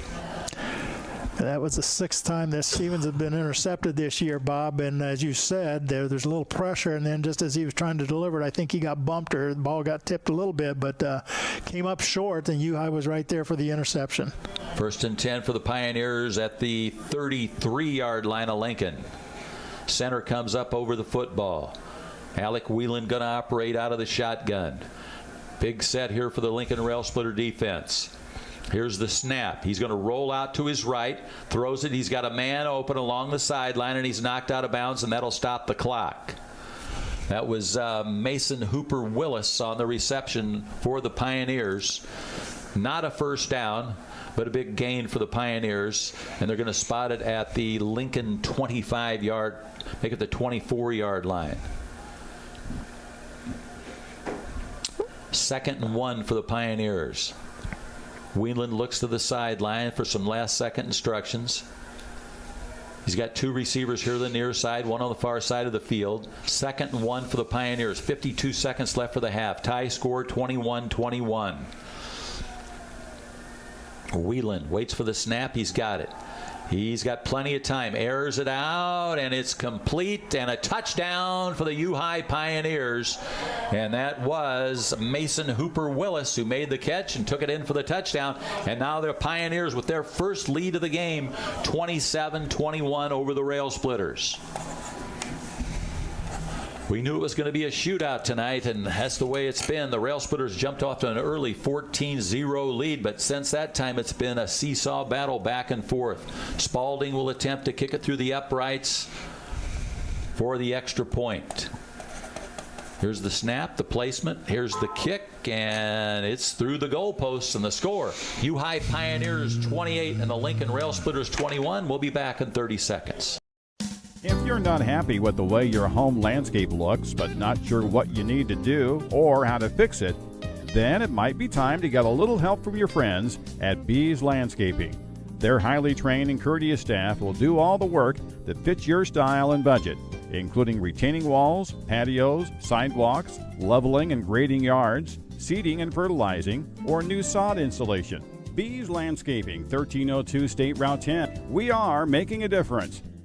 The Lincoln Rail Splitter football is on the air on 96.3 FM, and U-High has taken the lead here right at the end of the second half, 28-21 over the Rail Splitters with 45 seconds remaining. And it will be a Chicago Street Rentals kickoff. Chicago Street Rentals located at 1909 North Kickapoo Street in Lincoln, Illinois for all your construction needs. The Carson brothers are back. Number 24, Keon. Number 2, Kanai. Spalding will kick it away. And it's another high looper, caught at the 30. Rayler going to run to the 35, and the ball's knocked away, I believe, out of bounds. Somebody punched it away from Angel Harrow, and it's going to be a Chris Coyne State Farm Insurance first down for the Rail Splitters at the Lincoln, I believe, 39-yard line, maybe the 40. We'll see. 40 seconds left on the clock. That play took 5 seconds. And the official's going to spot it at the Lincoln 39-yard line. 1st and 10. Rayler's up to the line of scrimmage. Poole will snap it to Stevens out of the shotgun. Man in motion. Keon's going to keep it, try to make the turn, and there's nothing there. And he's whipped down at around the 39-yard line. 34-yard line, a loss of 5 for the Rail Splitters. Yeah, when he gets out there, Bob, he's trying to go wide, but when he comes to a stop, then there's not much left for him to do except get tackled if he doesn't turn it up or keep running wide. But not much running room for Keon so far. He spotted at the 35. Coach, it'll be 2nd and 14, and the Rail Splitters is going to let the clock run down. They're going to their offensive positions, but they're just going to let the clock run down. And that's the end of the first half with the score. U-High Pioneers 28 and the Lincoln Rail Splitters 21. We'll be back with the Grau Chevrolet Buick halftime show.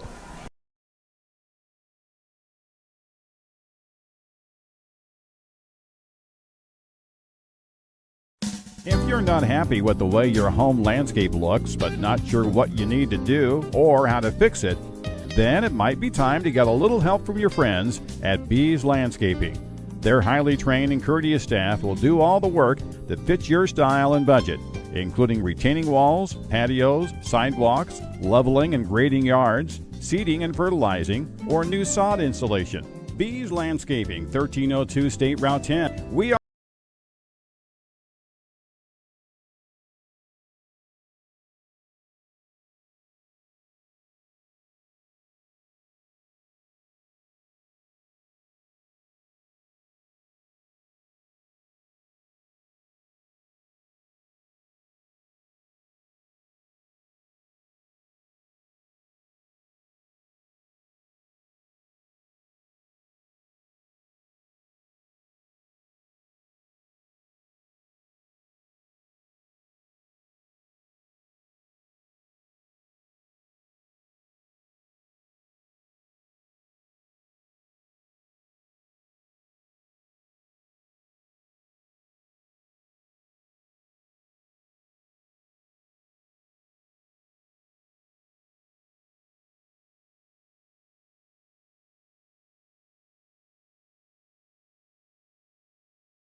Timber Creek Village Assisted Living understands the emotional journey of moving to a new home. That's why we work hard to make the transition as easy for you as possible. We currently have apartments available and invite you to come by and let us show you how we can provide you with a stress-free lifestyle and why Timber Creek Village is top choice for retirement living in Lincoln. You'll enjoy private apartments, 3 home-cooked meals a day, daily activities, socialization with other residents, and care centered around your individual needs. Timber Creek Village, where people become friends and friends become family. This live video stream is made possible in part by WLCN's live stream technology sponsor, Me Realty, located at 602 Keokuk Street in Lincoln, and online at merealty.com. The Heart of Memory Care consists of providing person-directed care to know and to work with each resident as an individual, and to provide them with care as unique as they are. At Copper Creek Cottages Memory Care in Lincoln, our caring, compassionate staff, enriching activities, and cottage front apartments all provide the secure, safe environment that your loved one requires. Hi, I'm Deb Mox, Administrator at Copper Creek Cottages. Let Copper Creek Cottages Memory Care be the light in your journey.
WLCN 96.3 FM and WLCNonline.com present Lincoln Community High School Rail Splitter Football.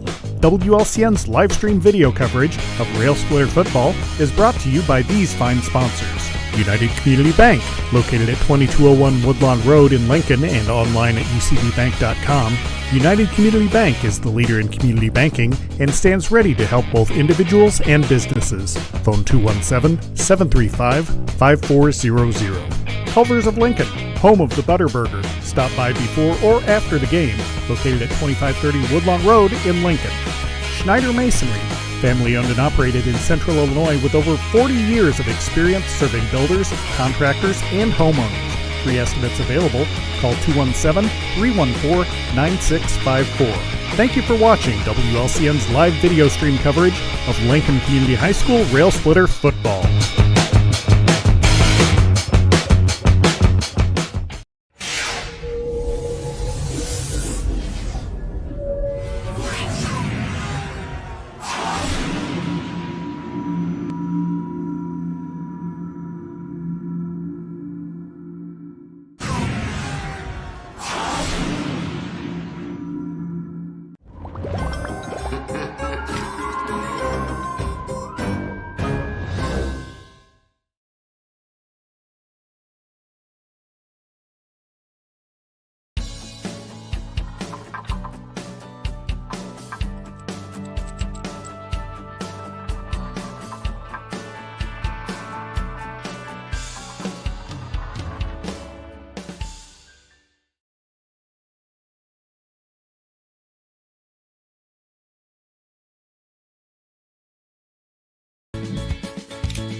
If you're not happy with the way your home landscape looks, but not sure what you need to do or how to fix it, then it might be time to get a little help from your friends at Bees Landscaping.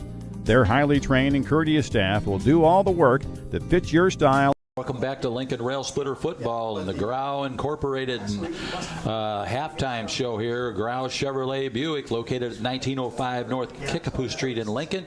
Grau Incorporated has been with us since 1953. Phone 217-735 4444 or go online to growinc.com. That's Grow Incorporated out at 1905 North Kickapoo Street. Check in with Chris Grow and his fine crew out there. He can get you a new vehicle, a used vehicle. You can get your car detailed, oil change, anything you need with your vehicle, and Chris Grow and his fine crew will take care of you out there. Here at halftime, the Rail Splitters trail by a touchdown, 28-21 here at Hancock Stadium. The Rail Splitters led early by 2 touchdowns, 14-0, and Coach was mentioning that it's been a very fine season for the Rail Splitters. They're in a tough one here at halftime, but they come in with a record of 5 wins and 2 losses. And Coach Matt Silkowski and player Keon Carson have both been honored by the Chicago Bears, Coach, and very nice. We have never seen that, Coach, and a player honored by the Chicago Bears. Yeah, based for 2 different games. Keon came from the Eisenhower game earlier in the year, and Coach Silkowski just from a couple of weeks ago. So both being recognized and honored by the Chicago Bears. They'll get to go to a game up there and get their recognition a little later in the season. But, yeah, we're proud that we have 2 Railers getting that kind of recognition. Coming back to this game, you know, as we left there at halftime, we were a little disappointed. The Railers, as you said, jumped off to a 2-score lead, looked very good offensively, but then after that struggled on the offense until they finally scored there late in the second quarter. Uhi came in doing just what we were afraid they could do, is throw the ball, and the Railers haven't been able to defend it very well. They had some one open receiver for a touchdown, an 80-yard drive, but they can score in a hurry, and they did that with less than a minute, around a minute there in the to end the half and take the lead, 28-21. Railers are going to have to come out. Uhi gets the ball first here to start the second half. Railers defense going to have to step up a little bit, put a little more pressure on the quarterback and kind of defend the pass receivers a little better than they have. And then they also are going to have to get some offense, generate more offense. You'd think 21 points in a half, that's not bad, but if you give up 28, you're going to have to score more. So they need to move the ball on offense and put some points up. Coach, while we got a chance, let's take a look at that first half scoring for the Rail Splitters. Well, they started early with 9:41 left in that first period. Keon Carson on a 4-yard run, and that was after a drive that started, just a minute, started on their own 38-yard line. It was 5 plays, 62-yard drive. Keon finished it with a 4-yard run. Angel Hara with the kick, and it was 7-0. And then at 7:55 in that same period, this was after a interception. Carson again, this was on a 63-yard. He found opening up the middle and then went 63 yards. Again, the kick was good. Lincoln had a 14-0 lead there about halfway through the first quarter, but Uhi answered late in the quarter with a 52-yard run. Their extra point was good. And then in the second quarter, they scored 3 times.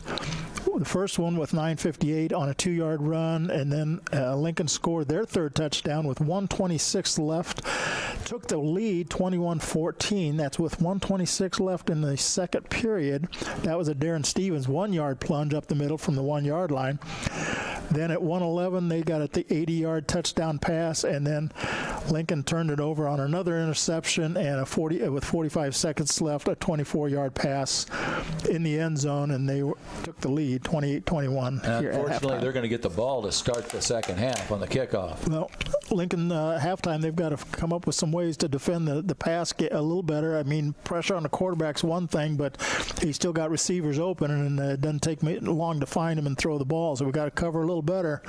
And again, on offense, got to hold on to the ball longer. The more you have it on offense, the less opportunities they have, and that's going to be a key here in this second half. Big game for both teams tonight. They both come in at 5-2, and it would be nice to get that cherry 6 win for the Rail Splitters. A lot of big games going on tonight in the Central State 8. Springfield traveling to Jacksonville. I believe Rochester's at Glenwood. Glenwood's at Rochester. The game's in Rochester, yeah. And then SHG travels to MacArthur. Yeah, which could be an interesting game also. And then finally, Southeast is playing at Lamprey. I think that game is tomorrow, actually. A couple other games of interest. Champaign Centennial plays at Eisenhower. Peoria Manual, our non-conference opponent, that plays at Urbana, and why they have a little interest is because of the playoff points. If Eisenhower or Manual get a win, that adds a point to our total for playoffs. So we need as many points as we can get to make sure we make the playoffs if we're at 5-4, if we don't get a win tonight or next Friday night. The Rail Splitters trail it by a touchdown here at halftime, 28-21, and you're listening to the Ground Incorporated halftime show. Ground Incorporated out at 1905 North Kickapoo Street in Lincoln. Phone 217-735-4444 or go online to growinc.com. And I was just out there today, Coach, talking to Todd Cece, and I've got one of those newfangled vehicles with all the different controls on it, and there was one I couldn't figure it out, and he came out in the rain and showed me what I had to do, and I'm back on the road again. Yeah, he sat with us in our new vehicle a few years ago and then went through the routine so we could figure out how to get it out of the lot. How to get it out of the lot. Todd knows everything about these cars. He does. He's really good at what he does. So, Coach, second half, you mentioned the Me Realty points of the game, and we're going to have to stick with those throughout the second half. Well, number one was contain the quarterback, and I'm not sure we've done a very good job. We've sacked him a couple times, but he still had time to throw and find his open receivers. Number two was tackle in space and get helmets around the ball, and I'm not sure we've done a very good job of that either. They seem to have some good runs and then wide open receivers sometimes. Number three is create turnovers. Well, we did have one interception there. I think that was was that Tate Johnson, I think, had the interception. So we got one turnover, but we also had a couple balls intercepted. So, I'm not sure we're doing very well on our keys to their list of the game yet, but we got another half to go. So let's hope that the Lincoln Railers can turn around a little bit and pull out this victory. Coach, you were looking forward to it coming up here, and one of your former students came up here to see you and tell the fans what he does here at Illinois State. Yeah, glad you mentioned that. I was going to mention it too. Yeah, Mike Williams, a graduate from Lincoln Community High School, great young man. He's got a family, lives up here in Bloomington Normal now, and he works for Illinois State University here in the football program. You asked me what his total duties are. I don't know exactly. He's a jack of all trades, I think. He works mainly with the football program, but he said he was over at the arena for the volleyball game tonight. Had to fill in a few duties over there. So he's up in the press box during football games, I know, doing a lot of work in internal PA, he said, and he's just a main fixture here at ISU. He's been here quite a few years and does a great job. Great young man, and glad to call him a friend, and glad that he's a graduate of Lincoln Community High School. Mike Williams. Coach Ken Schweitzer, it's always great to see one of your former students succeed and going on and doing good things in the world. Absolutely, no, and he's just one of many. Want to thank Ground Incorporated for sponsoring the halftime show. They're out at 1905 North Kickapoo Street in Lincoln.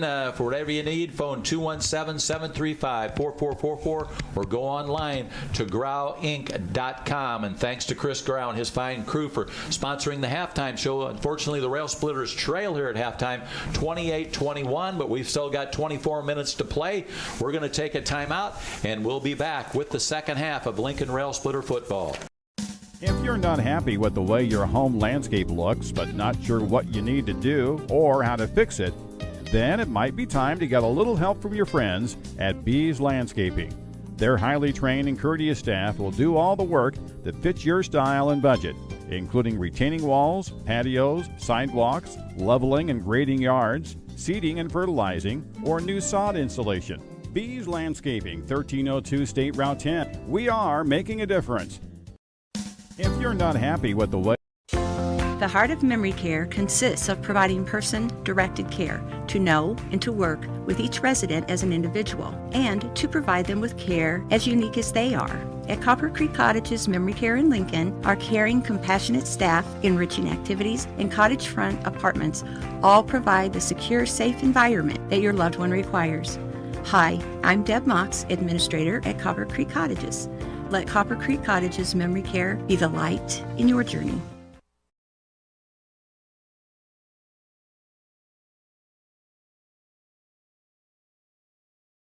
This live video stream is made possible in part by WLCN's live stream technology sponsor, Me Realty, located at 602 Keokuk Street in Lincoln, and online at merealty.com.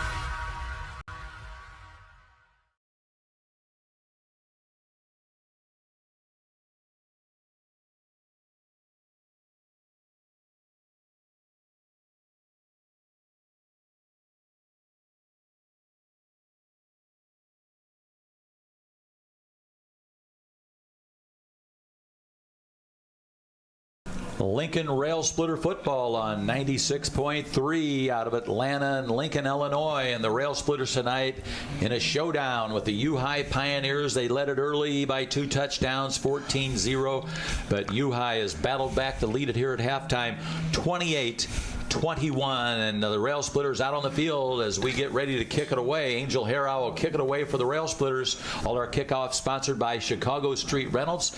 U-High yet to take the field, Coach, but they're going to get that football first. Yeah, we did a little research prior to the game, Bob, during the week, and I believe, unless I missed it, that this is the first time Lincoln varsity have played University High School in football. They've had a few JV games in the past year, a long time ago. Well, a long time, 10, 15 years ago or whatever, but I think this is the first time the two varsity teams have faced off to each other. Of course, U-High joined the Central State 8 Conference when Lincoln moved to the Apollo, and then as we came back this year, they're still here, so it's a conference game. And now here's the approach by Angel Harrow, and he kicks a sidewinder out of bounds at about the 16-yard line, and they throw the flag in the air, just meaning that they'll bring the football out since it went out of bounds. It'll be 1st and 10 for the UI Pioneers with good field position. The Rail Splitters defensively have got to make a stop here to stay in this ball game early. Keon Carson led the Railers rushing in that first half, Bob, carrying the ball 10 times for 68 yards. Darren Stevens was 3 for 6 for 96 yards in the air. Since that ball's kicked out of bounds, it'll be 1st and 10 for the Pioneers at their own 35-yard line. Out of the gun, Wieland. He's got a man in motion. Now he's going to run with it, and the Rail Splitters are there to stop him. Great team defense there. Quite a few Rail Splitters there. Yeah, big Evan Walkendorf got into the backfield and forced him to change the direction he wanted to go, and he ran him into another couple tacklers for about a 1-yard pickup. So it'll be 2nd and 9 for the Pioneers. Nice defense there by the Rail Splitters. That play worked earlier for U-High, but the Railers saw it that time. Whelan trying to take it up the middle. Got a man in motion. Here's the snap. Now he's going to roll out. He wants to run again, and the Rail Splitters are there. Nice one-arm grab there. And that is Frank Sanders for the Rail Splitters. Big number 69, one of the captains tonight for the Rail Splitters. Just another 1-yard pickup. So big third down play here now early in this half. Bob will make a big statement if the Railers can stop him and force a punt. 3rd and 8. U-High centers up over the football, out of the gun. They want to pass. Good pressure, short pass, and the freshman's got it. He's taken down. It may be short of a first down, Coach. Who is that making that tackle? That's a great defensive play. That's another screen pass that we saw him drop in the first half. This time they caught it and had some blockers out front, but that defender, is that 13? Is that Jalen? Is that Gully in there? I don't think that was. I don't know. No, I don't think so either. Might have been Peyton. Anyway, made a great stop. It's 4th and short. They're going for it. 4th and 1. Long count. Highs, no. And they got the handoff up the middle, and they are going to go a long way into Lincoln territory. He's in there. And he's going to go for the touchdown. Handed it off, and they went in for the touchdown. I think he took a direct snap, Bob. I think he stepped behind the center and took the direct snap. I didn't catch his number. That's what threw me off, because the quarterback dropped back, and I think we've seen him before. That's 30. Is that 34? I believe it is. Let's see here. Martin Donahue on the touchdown, and that'll give the U-High Pioneers the lead 34-21. And here's the kick for the extra point. Is through the uprights, and that'll make it 35-21, and the direct snap completely fooled everybody, and they went in for the long touchdown. Yeah, he just took the snap, and I don't know if the line and the linebackers just didn't pick it up or what, but he just ran through and didn't get tackled, and then he broke loose and took a long run of 56 yards for the touchdown, and that's a tough one for the Railers there. That we thought we went from third and thinking you could stop them and force a punt, and then they break a 56-yard run, and not much else you can say. And now the Pioneers lead at 35-21. And we get ready for a Chicago Street Rentals kickoff. U-High will be kicking it away to the Rail Splitters. The Carson brothers back at their own 15-yard line. Keon and Kanai. Well, U-High came back from a 2-touchdown deficit there in the first half, Bob. So the Railers can come back from a 2-touchdown deficit here, but they just have to execute and start moving the ball. Demir Spalding going to kick it away. Chicago Street Rentals kickoff for Demir Spalding for U-High. He's a junior, does all their kicking. Short approach, and he's going to kick this one long into the end zone, so it'll be 1st and 10. That'll be Chris Coyne, State Farm Insurance, 1st and 10 at the Lincoln 20-yard line as we try to get a touchdown back here on this drive. Well, they got most of both quarters, Bob, most of a half here to get some score up there, so they don't have to get it in one big play. They just need to get a nice drive going here and get some first downs and move down the field. Lincoln Rail Splitters offensively up there on that front line. At center, have got Zach Poole. The guards are Joe Dom and Evan Wackendorf, and the tackles are Frank Sanders and Tate Johnston. A lot of guys playing on both sides of that football for the Rail Splitters. Here's the snap to Stevens. He's going to roll out to his right, fake the handoff. He's got a receiver out there, and he's got a nice run after the reception up to the 35-yard line. That's Bunner.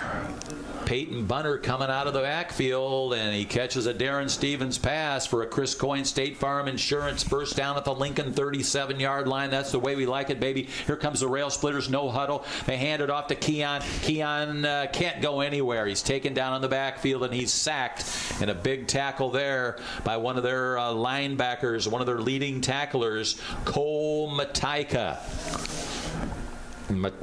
Mataika's a big kid, and he came back there and grabbed Keon and just threw him to the turf at the 32-yard line. I'm sorry, I didn't see that. Was that Keon or Kanai? I think it was Keon. Okay. Kobe Glenn going to check in for the Rail Splitters.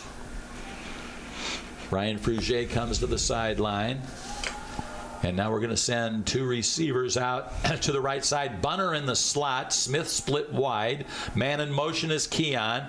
And Darren throws it out to him as he swings outside, and he's covered out there by the U-High Pioneers. We ran a trick play of our own there, but the Pioneers were there to cover it.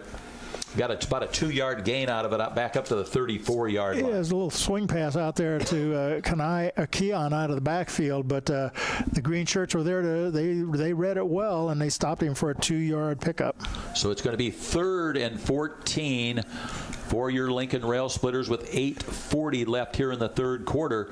And now U-High with a 2-touchdown lead, 35-21. Gabe Smith split wide to the right. Out of that wing formation, Bunner's the fullback. Darren's got the snap. He's got a little time. Now he unloads it up the middle, and it's complete. Beautiful pass there by Darren Stevens into U-High territory. Yeah, was that Gabe Smith, I think, on the catch? He shook up on the play. Yeah, I think he might have landed on the ball, maybe just lost his wind a little bit. We'll see. But they're in. It's at the 40. He's at the 47-yard line. That's where he made the catch. One of the trainers out there.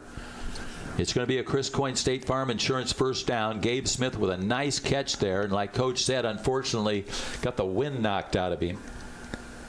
Where's the number 3, Gabe Smith? He's a junior. He's 6'2", 170-pounder. Now he gets up to his feet. He's limping a little bit. I don't know if he tweaked an ankle or knee or leg or what, but hope he can come back. But that was his second catch of the night. He had a 52-yarder in the first half, and now he had a 19-yarder for a first down. Ball at the U-High 47-yard line. Rail Splitters coming back out on the field now. It'll be 1st and 10 for Lincoln. Clock stopped at 8:20 here, and now they get the clock running again. Big first down for the Railers. They've had 2 now in this drive, Bob, and they've gotten into U-High territory. Stevens out of the gun, the wing formation. Man in motion. They hand it off. That's Bunner down across the 40-yard line. Some nice blocking right up the middle of that offensive line. And Peyton Bunner with a nice run to the 41-yard line. 6-yard pickup there for Peyton Bunner. Ball at the 39-yard line. 2nd and 2 for the Rail Splitters. And this is just what they needed, this nice sustained drive, which keeps the offense off the field for U-High, and Lincoln gets down in their territory, and they're marching toward the goal line. Tate Johnston checking into the lineup for Alec Claudio. Stevens out of the gun. 2nd and 2. He's got the snap. Wants to throw. He's got some time. Going to throw long. Keon Carson.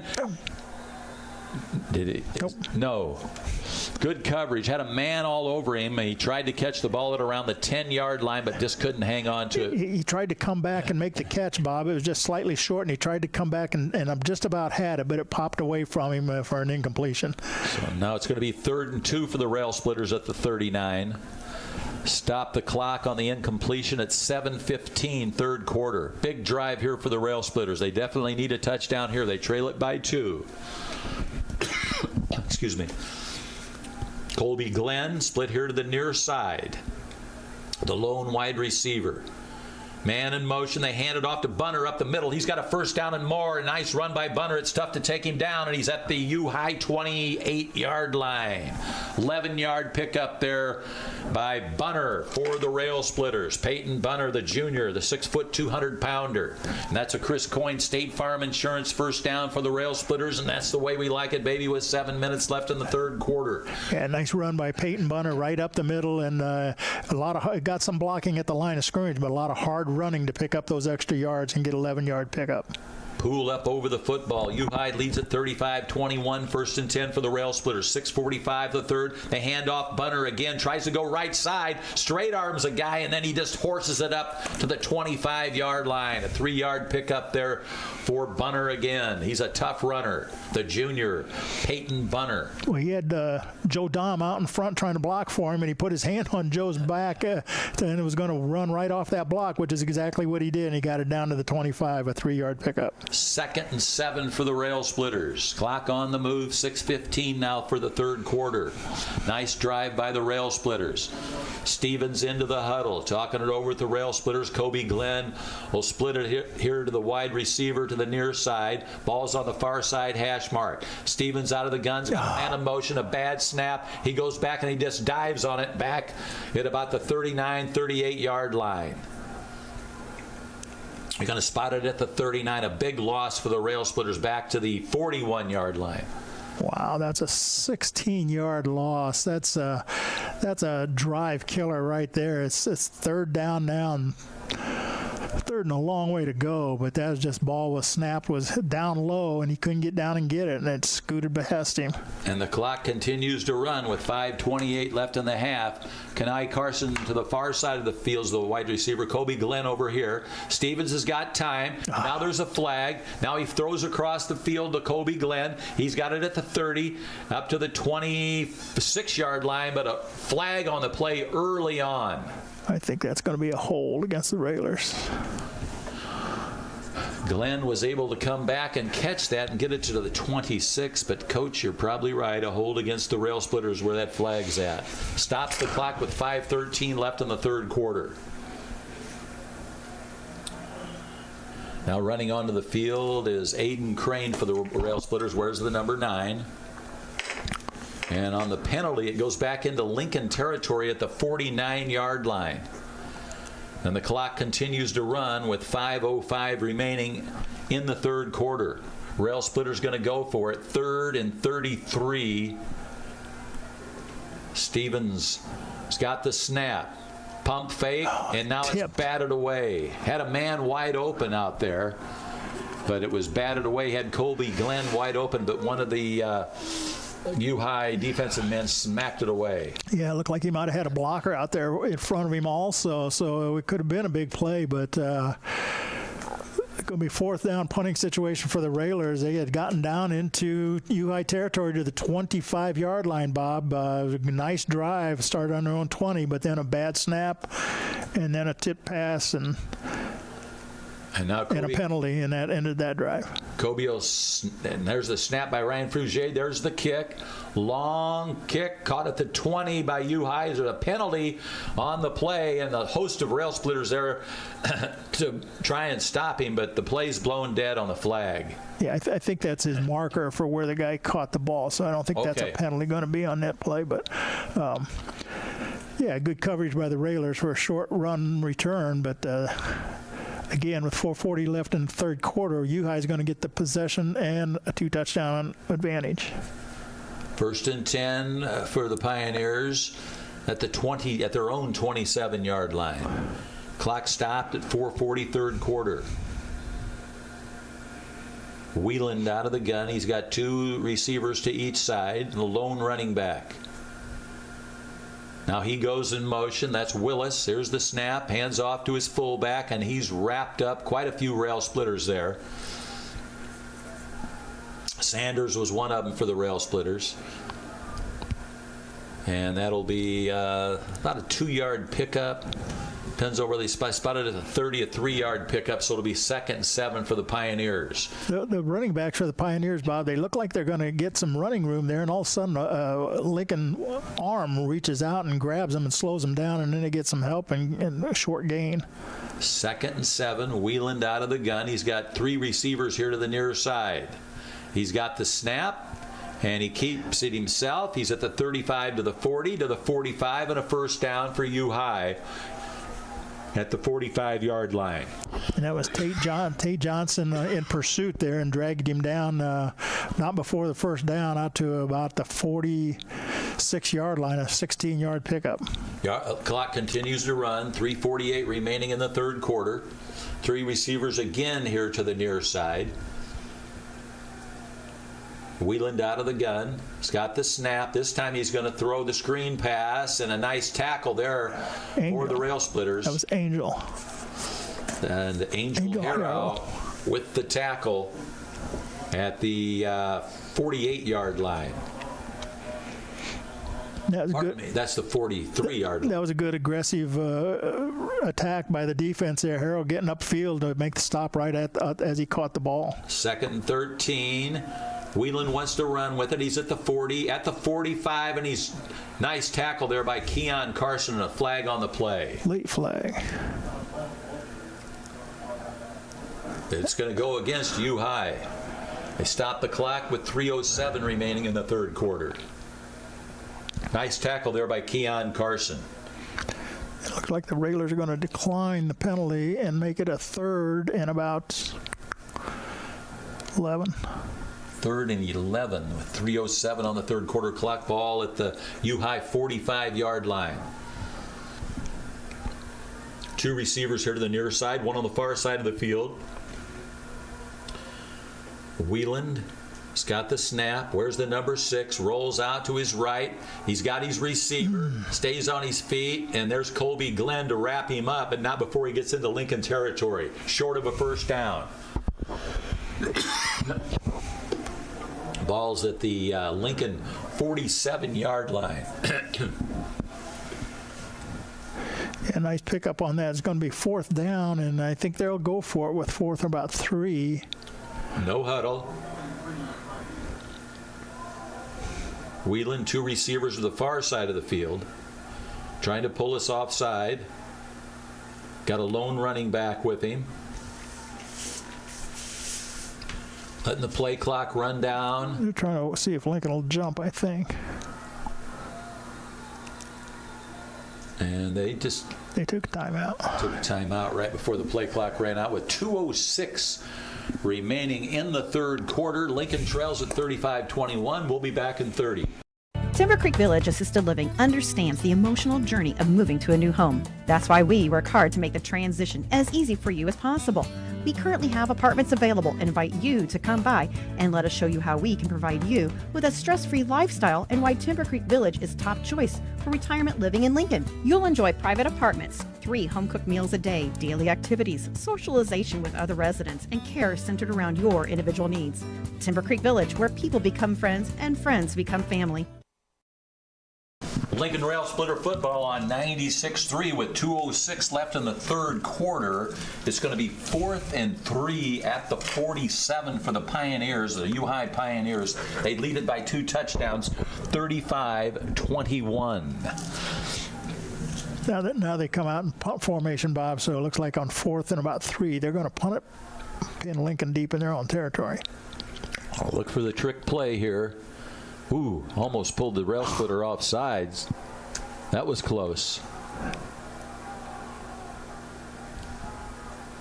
There's the snap, and he is going to punt it away from his own 41-yard line. And no. He got on it. He got it. Ooh, bounced right off his shin, Keon, and he downed it at the 10-yard line where it's going to be a Chris Coyne State Farm Insurance first down, and that was scary right there. Well, he tried to fair catch. He tried to get it up in a hurry. It kind of got up there. I don't know if they were going to allow that or not, but then it bounced, but he fell on top, as you said, Bob. Luckily to hang on to the ball. It's going to be on the 10-yard line, though, on their own 10-yard line, so 90 yards to the end zone. With 1:58 left in the third quarter, we've got to get another drive going. Be nice to bust a big play here. 1:58. Next week we'll travel to Glenwood. Pool up over the football, near side hash mark. Stevens out of the gun. He's got 2 receivers on the far side of the field. Here's the snap. Rolls out to his right. He's got some time, and it's complete nice to Keon Carson. Made a nice catch, as Coach said there. Ran out of bounds at just short of the 20-yard line, just short of a first down. Yeah, it was a nice throw and a nice catch, too, by Keon. So it'll be 2nd and 1 for the Rail Splitters. That stopped the clock with 1:53 left in the third. I need to keep the momentum going here. Pick up a touchdown here in the third quarter or early fourth. Stevens out of the gun. Got a man in motion. And he hands it off. And about a 2-yard gain there for the Rail Splitters. That was Peyton Bunner, number 11, the junior for Lincoln. And should be a first down. It is a Chris Coyne State Farm Insurance first down for the Rail Splitters, and that's the way we like it, baby, at the 21-yard line. 1:37 left for the third quarter. Stevens has got the snap, and now he throws, and incomplete. Intended receiver was Colby Glenn across the middle there. Yeah, Darren was running to his left and tried to throw, but he kind of, it's hard to throw when you're running left to throw with your right hand to the right, and he just kind of short-armed it, came up a little short. But he did have Colby looked like he was open over the middle. He was. 2nd and 10 now for the Rail Splitters. Not an easy throw for any quarterback. Incomplete, so they stop the clock. Now Glenn will split it wide to the right. A wing formation with the Carson brothers. Bunner at fullback, man in motion. And they try the double handoff there, but it doesn't work to Keon from Kenai. And we're dropped back around the 15-yard line. A big 6-yard loss for the Rail Splitters. One green shirt penetrated, got through there, and I don't know if he read the play coming. They've scouted that play very well because they've stopped it all night long, or most of the time. 3rd and 16 for the Rail Splitters at their own 15-yard line. Definitely a passing play we're going to see here for the Rail Splitters. Got to pick up the first down this deep in their own territory. Glenn split wide to the right. Gabe Smith was shook up early. He hasn't come back yet. Here's the snap to Stevens. He's got time. He looks, throws across the way to Kenai Carson, and he fights his way for a first down, and he's at the 40. He's a speedster at the 50, 40. Goodbye, Kenai Carson, for the touchdown for the Rail Splitters. Unbelievable. Kenai Carson broke a tackle just short of the first down marker, and then he took it into the end zone for 6 points for the Rail Splitters.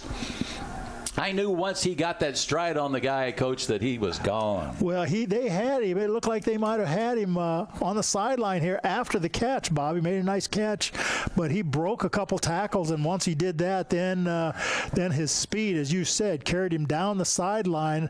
A big turn of events here for the Railers. It looked like it was going to be fourth down and punting deep in their own territory. Now they're kicking an extra point to get within a touchdown. That's a Country Financial Joe Ryan touchdown. There's the extra point kick, and it's through the uprights. And the score, U-High Pioneers 35 and the Lincoln Rail Splitters 28. We'll be back in 30 seconds. If you're not happy with the way your home landscape looks, but not sure what you need to do or how to fix it, then it might be time to get a little help from your friends at Bees Landscaping. Their highly trained and courteous staff will do all the work that fits your style and budget, including retaining walls, patios, sidewalks, leveling and grading yards, seeding and fertilizing, or new sod installation. Bees Landscaping, 1302 State Route 10. We are making a difference. The Lincoln Rail Splitter football and a big touchdown there for the Rail Splitters. A Joe Ryan Country Financial touchdown for the Lincoln Rail Splitters, Coach, and a nice drive. Yeah, the great thing about high school football, Bob, things can look bleak for a while, and then you make a big play like that and gets you right back in the game. And now this last 28 seconds in the fourth quarter, it's going to be up to the Lincoln defense to slow down and stop U-High so that the offense has another opportunity. This is going to be a Chicago Street Rentals kickoff. A Chicago Street Rentals located at 1909 North Kickapoo Street in Lincoln, Illinois, for all your construction needs, whatever you need. Perry Weinbrenner and the crew's got it. Here's Angel Harrow's kick. He kicks a looper that goes over the top of one of the U-High players, and the other one picks it up at the 13, and then he's tackled by Big Frank Sanders around the 25-yard line. So it'll be 1st and 10 for the Pioneers at their own 25-yard line with 22 seconds left in the third quarter. Frank Sanders is all over the field, Bob, on offense, defense, and now on special teams. He's down there making that tackle. Frank Sanders is a junior. He's 6'4", 205 pounds. As Coach told you, he's very quick. He's one of the captains tonight for the Rail Splitters. 1st and 10 for Wieland and the Pioneers. Wieland out of the gun, back at his own 20-yard line. Center will snap it from the 25. 3 receivers here to the near side, and now we've seen that play before. He keeps it to the 30, stays behind his blocker and taken down, and he's got a first down. Looking across the way, we'll try and see, I think. Is that Gully on the tackle? Hard to tell. They got 3 receivers on one side, Bob, and they run it the opposite way, and they don't have as many defenders over that on the opposite side, and he just gets by one, and he's got some big running room, gets it out to the 41-yard line, a 16-yard pickup and our first down. That was a Tate Johnston tackle for the Rail Splitters. And they show 1 second on the clock, but both teams have walked to the sideline. No, they ran. Now they ran it off. So that's the end of the third quarter with the score. The U-High Pioneers here at Hancock Stadium 35 and the Lincoln Rail Splitters 28. We'll be back in 30 seconds. If you're not happy with the way your home landscape looks, but not sure what you need to do or how to fix it, then it might be time to get a little help from your friends at Bees Landscaping. Their highly trained and courteous staff will do all the work that fits your style and budget, including retaining walls, patios, sidewalks, leveling and grading yards, seeding and fertilizing, or new sod installation. Bees Landscaping, 1302 State Route 10. We are making a difference. Lincoln Rail Splitter football from Hancock Stadium on the campus of Illinois State University. We've got 12 minutes left in this one, Coach, and the Rail Splitters lead it by a touchdown. It's been a Donnybrook. Yeah, well, Lincoln's put 4 touchdowns up, and UI's put up 5. So the key now is if the Railers can stop the UI offense, and if they can, they've got a chance. And if they can't, it's going to probably be a UI victory tonight. UI at their own 41-yard line. It's going to be 1st and 10 for the U-High Pioneers. That's Alec Whelan, their fine quarterback. Where's the number 6? And he's going to keep it himself again, evades a tackle, and then he's finally wrapped up by Ryan Frugier. Angel Harrow got there to him first, but then Ryan Frugier wrapped him up at around the 44-yard line. 3-yard pickup for the Pioneers, so it'll be 2nd and 7. Coming into the game, we knew he could throw the ball well, and we knew he'd run with the ball a little bit too, Bob, but he's shown that he's a pretty good running back. Alec Whelan out of the gun. 1 lone running back, 3 receivers on the far side of the field. He's got plenty of time. Pump fake. It bounced. Throws it, and it bounced. That's me. I don't think it did. It didn't bounce. I thought. Oh, okay. I was hoping. You were hoping and praying. Yeah. Short of a first down, though, at the into Lincoln territory at the 49-yard line, and they're going to say it's a first down. First down for the Pioneers at the Lincoln 49-yard line. And they keep the clock running. Early 4th quarter. Lincoln trails it by a touchdown to the U-High Pioneers, 35-28. Wheeland out of the gun. Got a lone running back behind him. Got a man in motion. Got the snap. Hands it off to his tailback on the right side. That's the freshman, Life Campbell. That was Colby Glenn on the initial hit there on the tackle, Bob, but not before he picked up some good yardage. Another, 10 yards on that, and another first down. To the Lincoln 39-yard line. Just under 11 minutes. U-High, the no-huddle offense. He's got the freshman back there with him, Campbell. And now he's going to go in motion. Whelan's got the snap, going to keep it himself off the right side, and he's stopped. Tate Johnston's there for the Rail Splitters. A couple of Rail Splitters there. Yeah, Tate Johnston read that well, Bob, and saw that he was going to keep the ball, and he attacked in a hurry and got there, stopped him for maybe a gain of a yard or 2. Tate Johnston, one of the captains tonight for the Rail Splitters, wears the number 51, 6 foot, 195-pounder, 2nd and 8 for the Pioneers. Man in motion. Snap. Hand off, and that's the freshman again. The freshman speedster wrapped up and flipped out of bounds at the 28-yard line. That's Life Campbell again. And another first down for the Pioneers. Just a lot of running space out there, Bob, with no defense to stop him before he gets past the line of scrimmage and picks up big yardage before Harrow could throw him out of bounds. 28, the Lincoln 28-yard line, 1st and 10. 9:52 left for the ball game. Wheeland, he's got a man in motion again, hands it off to him. He's going to come try here to the near side, and he's wrapped up and taken out of bounds. And the man on the tackle for the Rail Splitters is Keon Carson. Take him out of bounds at the 26-yard line, so a 2-yard pickup there. So it'll be 2nd and 8 for the Pioneers. Bob, one of the keys we had for the game was to create some turnovers. This would be a great time to get a turnover for the Railers. Caden French is the center for the Pioneers, and he snaps it to Wheeland, and now Wheeland hands it off to the right side. That's Willis, and he's wrapped up. That tackle made, I believe, by Colby Glenn. Yes. But not before there was a pickup there at the Lincoln, looks like the 23-yard line. So a 3-yard pickup for the Pioneers. 3rd down. Alec Whelan's got the snap. He's going to keep it himself, try to go on the right. Nice job, yeah. He couldn't turn back because is that I don't know if it's Owen Grant or Gully. I couldn't tell the number. He wouldn't let him turn back, and then whoever was outside made a nice tackle.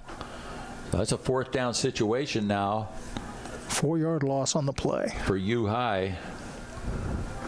We can call that a Miller Cream sack. Big play, big play. Definitely a big play. You're right. 4th down now for the Pioneers. Wieland has got the snap. He's got time to throw. Oh, no. He airs it out along the sideline. Did he catch it inbounds? Yes. He did at the 2-yard line. So it'll be 1st and goal for the Pioneers at the 2. Gosh. Just when we thought we had him stopped. We did. It was 4th and 9, and he threw it deep over there, and Christian Brown was just a step late getting there, and he was able to catch it and fall out of bounds at the 2. 1st and goal. Under 8 minutes now for the game.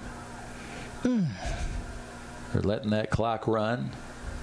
And he's going to take it in for the touchdown. That's Alec Wieland taking it in for the touchdown for the U-High Pioneers. And I'll make the score Pioneers 41, Rail Splitters 28 with 7:43 remaining in the ball game. We'll be back in 30 seconds.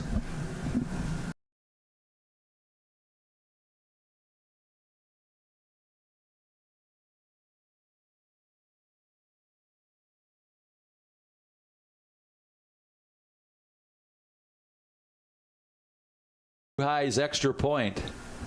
This is going to be Spalding. Here's the boot.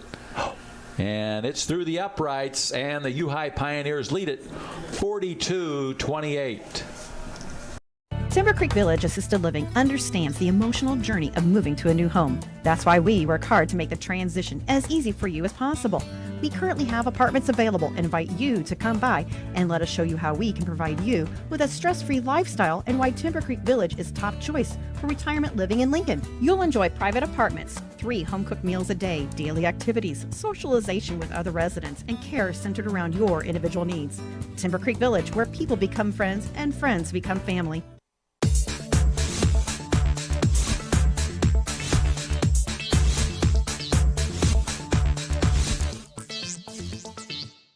This live video stream is made possible in part by WLCN's live stream technology sponsor, Me Realty, located at 602 Keokuk Street in Lincoln, and online at merealty.com.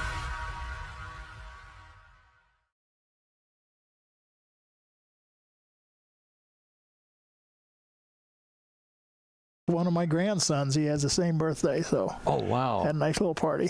All right, this is going to be a Chicago Street Rentals kickoff. Chicago Street Rentals located at 1909 North Kickapoo Street. Here's the kick by Spalding. Knuckleball. And gotta get it. Pick it up. He's going to pick it up and run with it. Yeah, there you go. He's at the 5 to the 10. Nice on cut. the sideline Nice to the cut. 15, looking for running room to the 20, and he's knocked out of bounds.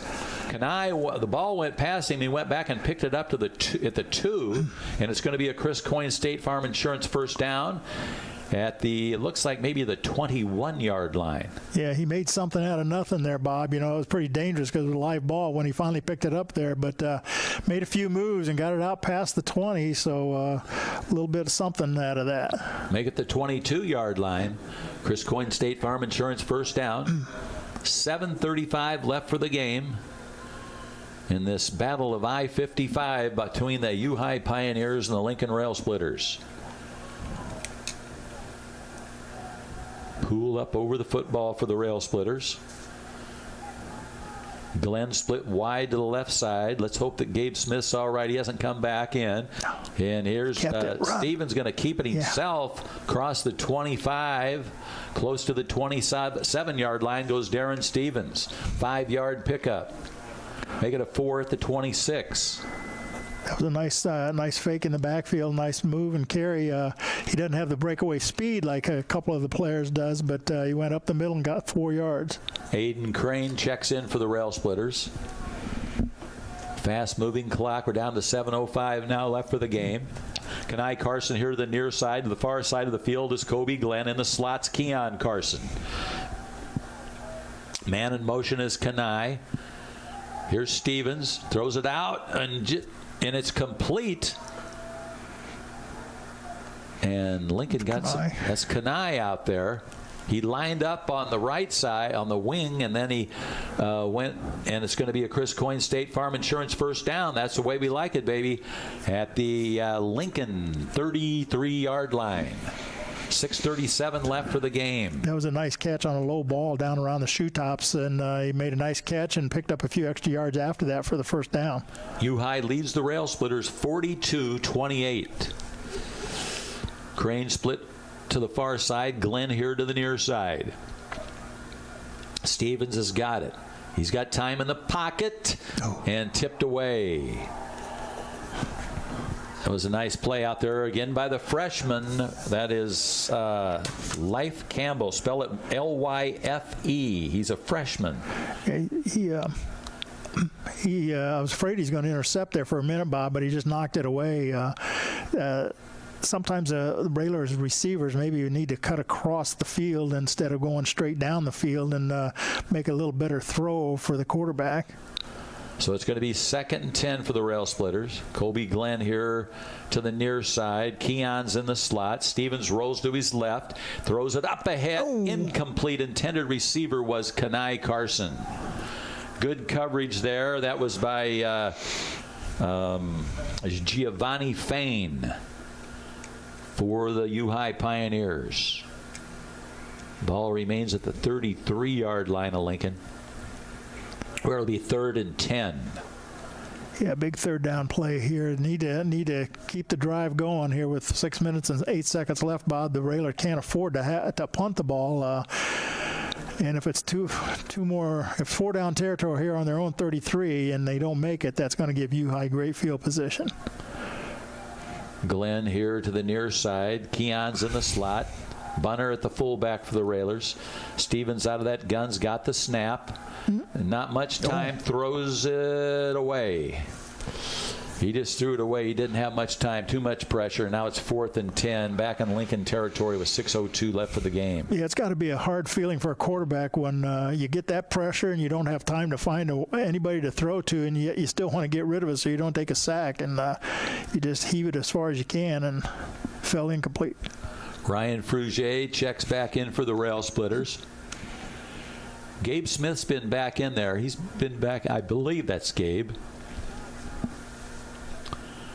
No, that's Aiden Crane. I'm sorry. Gabe, he got shook up on the one play. He hasn't come back in. And the Rail Splitter's going to go for it. 4th and 10 at their own 33-yard line. 2 receivers here to the near side. Stevens has got it. Got to make the play here, and it's caught. And it's Keon Carson. He's at the 45-40. One more. Nice play. Came back and made the catch. Got the first down. Broke one tackle, and he almost got away for the touchdown. But that's going to be a big Chris Coyne State Farm Insurance first down. That's the way we like it, baby, at the U-High 36-yard line. One more tackler. If he could have got away from that last one, he'd have gone, Bob. But he did a great job making the catch and getting yards afterwards to put it in U-High territory to the 36-yard line, as you said. Kobe Glenn split wide. Got that's Keon in the slot. Here's the snap. Stevens rolls out, throws it. He's got Kenai along the sidelines, and that's going to be close to another first down for the Rail Splitters. Ball at the U-High 25-yard line, and that's going to be a Chris Coyne State Farm Insurance first down at the 25. I tell you, the Railers haven't given up, Bob, with 5:28 to go, down two scores, but they've marched down to the 25. They've still got time to get 2 more touchdowns. Kobe Glenn here to the near side with Keon in the slot. Stevens has got the snap, got a little time, throws a bullet across the middle, but incomplete. He had a little opening there in the middle of the field, and the intended receiver was Kobe Glenn, but he couldn't deliver it there at the 15, so it'll be 2nd and 10. Yeah, that ball was just a little too low. It just skipped on the ground just before it got to Colby, and not able to catch it, but it did stop the clock with the incompletion. So with 5:23, Railers have 2nd and 10. Good news is I saw Gabe Smith along the sideline. He's walking, and he's well. So that's good for Gabe Smith. Stevens into the huddle, and Kobe Glenn's going to split wide to the right here with Keon in the slot again. Here's the snap to Darren. He's going to roll out to his right. He gets some good blocking, throws it up ahead, and incomplete. The intended receiver out there, I can't tell who that is, but incomplete, so that stops the clock again. Well, good cut. There's a lot of green shirts around. He was trying to slide that ball in between a couple defenders. just short, just a little short. That was Kenai, I think. Yeah, you're right. It was. So 3rd and 10 now. 5:16 on the game clock. Lincoln trails at 42-28. Darren looks along the line of scrimmage. U-High takes time out. U-High wants a timeout with 5:16 left here in the fourth quarter. U-High leads the Rail Splitters 42-28. We'll be back in 30 seconds. Timber Creek Village Assisted Living understands the emotional journey of moving to a new home. That's why we work hard to make the transition as easy for you as possible. We currently have apartments available and invite you to come by and let us show you how we can provide you with a stress-free lifestyle and why Timber Creek Village is top choice for retirement living in Lincoln. You'll enjoy private apartments, 3 home-cooked meals a day, daily activities, socialization with other residents, and care centered around your individual needs. Timber Creek Village, where people become friends and friends become family. Football from Hancock Stadium on the campus of Illinois State University. Lincoln took a timeout. It's 3rd and 10, Coach, at the U-High 25-yard line. Well, they got 2 plays to get the first down, Bob. They don't need the touchdown on this play. They just need to get some yards, and 2 plays to get 10 yards. That's not that hard to do. Well, sometimes it's hard to do, but it's doable. Let's put it that way. So don't have to get it all in one shot. I'm thinking of Peyton Bunner. His numbers work tonight. Here's the snap, low snap. Stevens picks it up, wants to throw. He's got his receiver. That's Keon. Keon looking for running room, stays on his feet. Just got down to the 20-yard line. So that's a 5-yard pickup on that play. So it's going to be 4th and 5 for the Rail Splitters. Well, this is probably the game for the Railers right here on this call, Bob. Glenn split to the far side. Kanai's in the slot. Here's the snap to Darren. Rolls out to his left, and he's under pressure, and he's taken down. Just couldn't get loose, and one of the U-High players got through and took him down. So that's going to end that series for the Rail Splitters, and it's going to be 1st and 10 for U-High with 4:38 left in the game and a 2-touchdown lead, 42-28. He started to roll to his left, Bob, then changed his mind and come back to his right. But, excuse me, by the time he could find anybody, there was a defender on his back and took him down for the loss and lost the ball on downs. 1st and 10 for the Pioneers at their own 25-yard line. They've got a receiver to each side. They got the tailback behind the quarterback, Whelan. Now a man goes in motion. Here's the snap. Tailback's got it. He's got running room. Off the right side, that's that quick freshman. And he's taken down by Christian Brown into Lincoln territory. Life Campbell. I got a tip from WJBC or whoever they are, broadcasters, and they told me to watch out for him, and he's been dangerous. Yeah, he's got some moves out there, and he's got some speed, and those are 2 things that are tough to defend. 1st and 10 at the Lincoln 43-yard line. 42-28. U-High looking for their 6th victory of the year.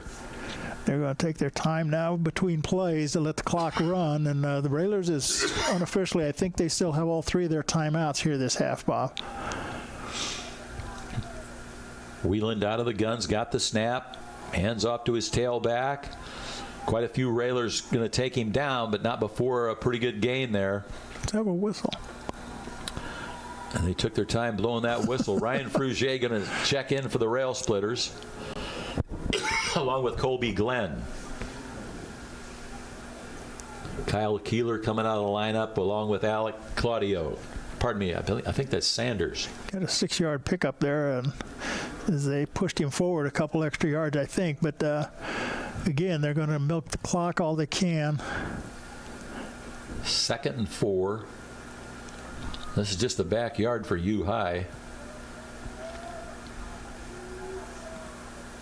Whelan waits for the snap. He's got it. Hands off. He's got a new running back in there, and that is Rhett Lynch. R-H-E-T-T, Rhett Lynch. And he's got a 1st down for the Pioneers with 3:03 left for the ball game. Well, they're just going to have a diet of running the ball now. You won't see them throw the ball now. The Railers just got to try to stop the run here. Two receivers to each side. Whelan talking to his running back. Now he's ready to go, and just let that play clock run down. And waits for the snap from his center. Here we go. Hands it off to his running back. And he stays on his feet. Big, strong kid. And again, that's Rhett Lynch. And I believe he's got another first down, and he does, for the U-High Pioneers. They stopped the clock. Now they got it running again while they move the chains. 2:24 for the game. U-High leads at 42-28. Two receivers here to the near side. Again, the quarterback talking to his running back. Letting that play clock run down. Next week, Coach will be at Glenwood. Yeah, we'll see the Titans. And here's the snap. They hand it off to the tailback again, and he's wrapped up and thrown down again. That was Lynch.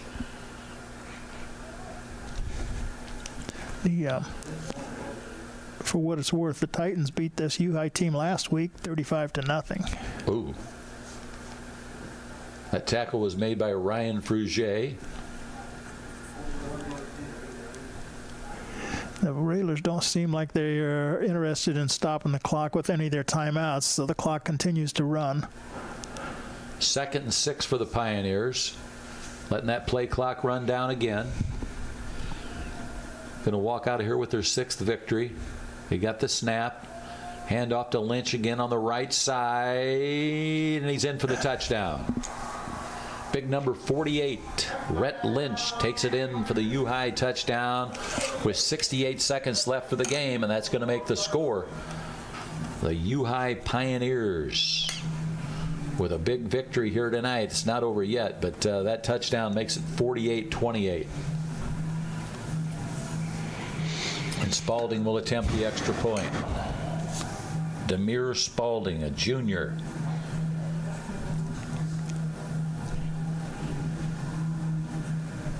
Will attempt to kick it through here for the 49th point for the U-High Pioneers.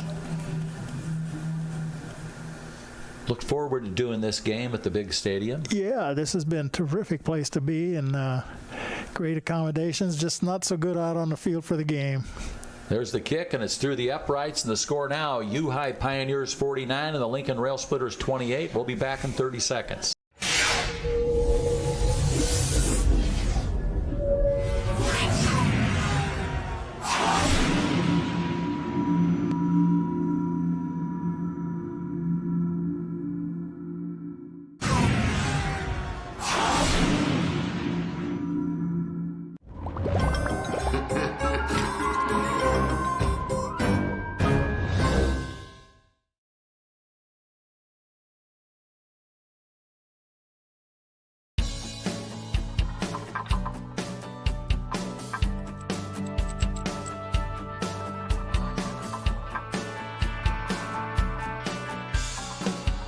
Rail Splitter football on a Friday night under the lights down here at Illinois State University, and it's going to be a Chicago Street Rentals kickoff out at 1909 North Kickapoo Street. It's Perry Weinbrenner and Chicago Street Rentals for all your construction needs. 1:08 left in this one. Wasn't meant to be for the Rail Splitters tonight. They trail at 49-28. They'll get the football one more time. Here's the kick. It's just a looper, and it's caught by one of the Rail Splitters at the 41. It'll be a Chris Coyne State Farm Insurance first down. And I believe that was Owen Grant that made the catch. The second time he's got one of those. U-High scored 3 touchdowns in the last minute and 26 seconds of the second period, Bob, but we only have 1:06 now, so I don't think the Railers are going to be able to do that. No.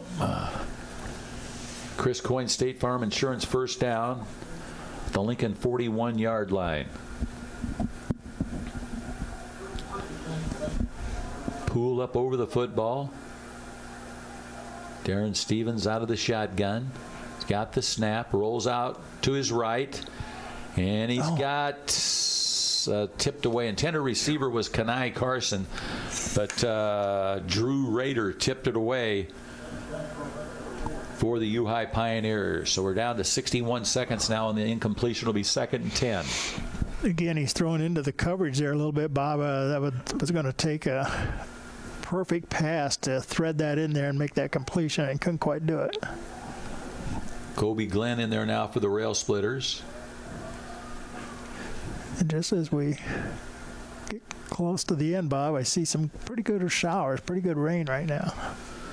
She's come back, you're right. Stevens going to operate out of the shotgun. 61 seconds left for the game. 2 receivers here to the near side. Long count. Yeah. Well, now the officials say, okay, let's go. Here's the snap. Stevens rolls out to his right, throws it up ahead. Good coverage there. Intended receiver, I believe, was Keon. It was.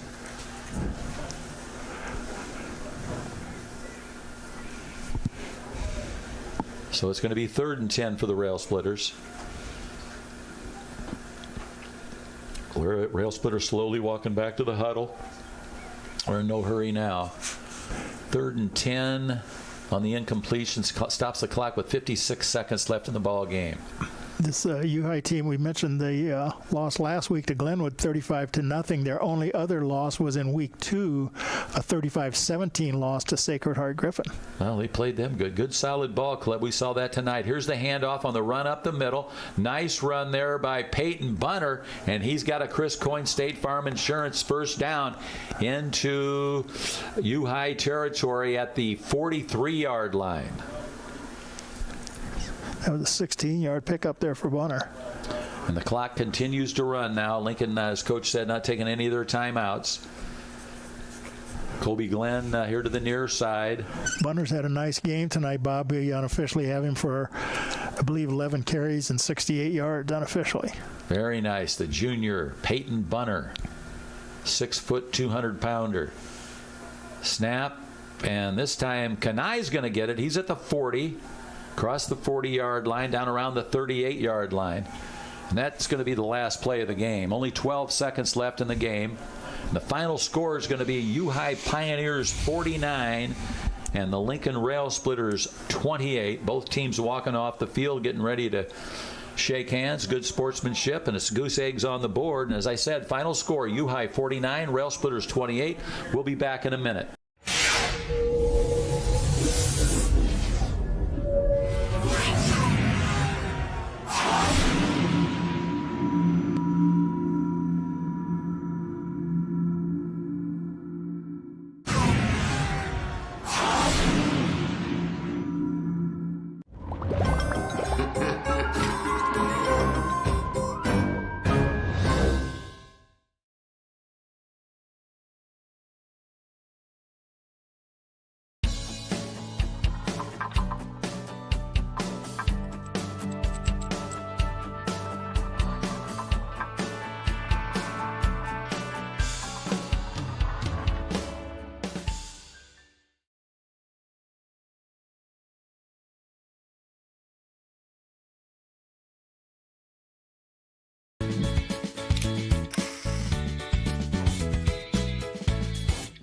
A Friday night, and Coach just wasn't meant to be. They led it early, 14-0, but the final score, 49-28. Yeah, I'm sorry, Bob. 2 early touchdowns gave you some hope, but U-High showed what they can do offensively, both in the air and on the ground, and they scored. We had total 11 touchdowns in the game, but 7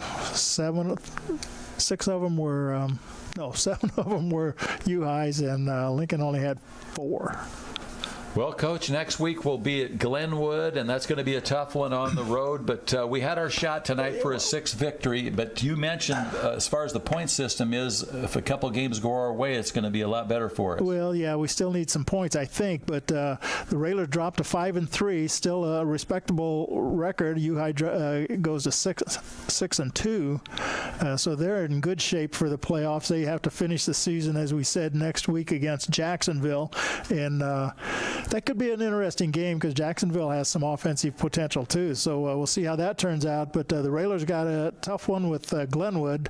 A victory would be nice. And if we can't get that victory, we just hope we have enough points to make that playoff run. Well, if anything, it was nice seeing Mike Williams tonight. Yeah, it was great. Made it worthwhile just to come up here for one thing. But the facilities here are great, and ISU puts on a class act as always, and it was fun to work out of this facility. And as always, we'd like to thank our great fans and, of course, our sponsors. We couldn't do it without them. We want to thank Lloyd Kirby for all he's done for us, engineering the ball game, and, of course, Joe Lee back at the station who turns the knobs for us and makes sure that we're on 96.3, and that's country by day and rock by night. Don't turn the dial for 96.3 FM. For Ken Schweitzer, Bobby V reporting the final score, U-High Pioneers 49 and the Lincoln Rail Splitters 28. Thanks for listening. This live video stream is made possible in part by WLCN's live stream technology sponsor, Me Realty, located at 602 Keokuk Street in Lincoln and online at merealty.com. The Heart of Memory Care consists of providing person-directed care to know and to work with each resident as an individual and to provide them with care as unique as they are. At Copper Creek Cottages Memory Care in Lincoln, our caring, compassionate staff, enriching activities, and cottage-front apartments all provide the secure, safe environment that your loved one requires. Hi, I'm Deb Mox, Administrator at Copper Creek Cottages. Let Copper Creek Cottages Memory Care be the light in your journey. If you're not happy with the way your home landscape looks, but not sure what you need to do or how to fix it, then it might be time to get a little help from your friends at Bees Landscaping. Their highly trained and courteous staff will do all the work that fits your style and budget, including retaining walls, patios, sidewalks, leveling and grading yards, seeding and fertilizing, or new sod installation. Bees Landscaping, 1302 State Route 10. We are making a difference.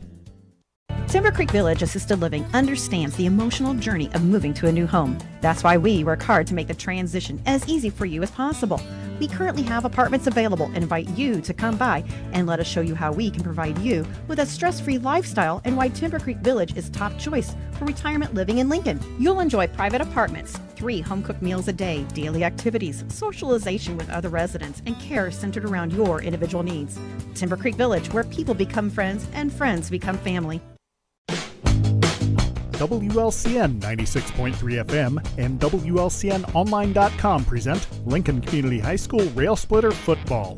WLCN's live stream video coverage of Rail Splitter Football is brought to you by these fine sponsors. United Community Bank, located at 2201 Woodlawn Road in Lincoln and online at ucbbank.com. United Community Bank is the leader in community banking and stands ready to help both individuals and businesses. Phone 217-735-5400. Culver's of Lincoln, home of the Butterburger. Stop by before or after the game, located at 2530 Woodlawn Road in Lincoln. Schneider Masonry, family owned and operated in Central Illinois with over 40 years of experience serving builders, contractors, and homeowners. Free estimates available. Call 217-314-9654. Thank you for watching WLCN's live video stream coverage of Lincoln Community High School Rail Splitter Football.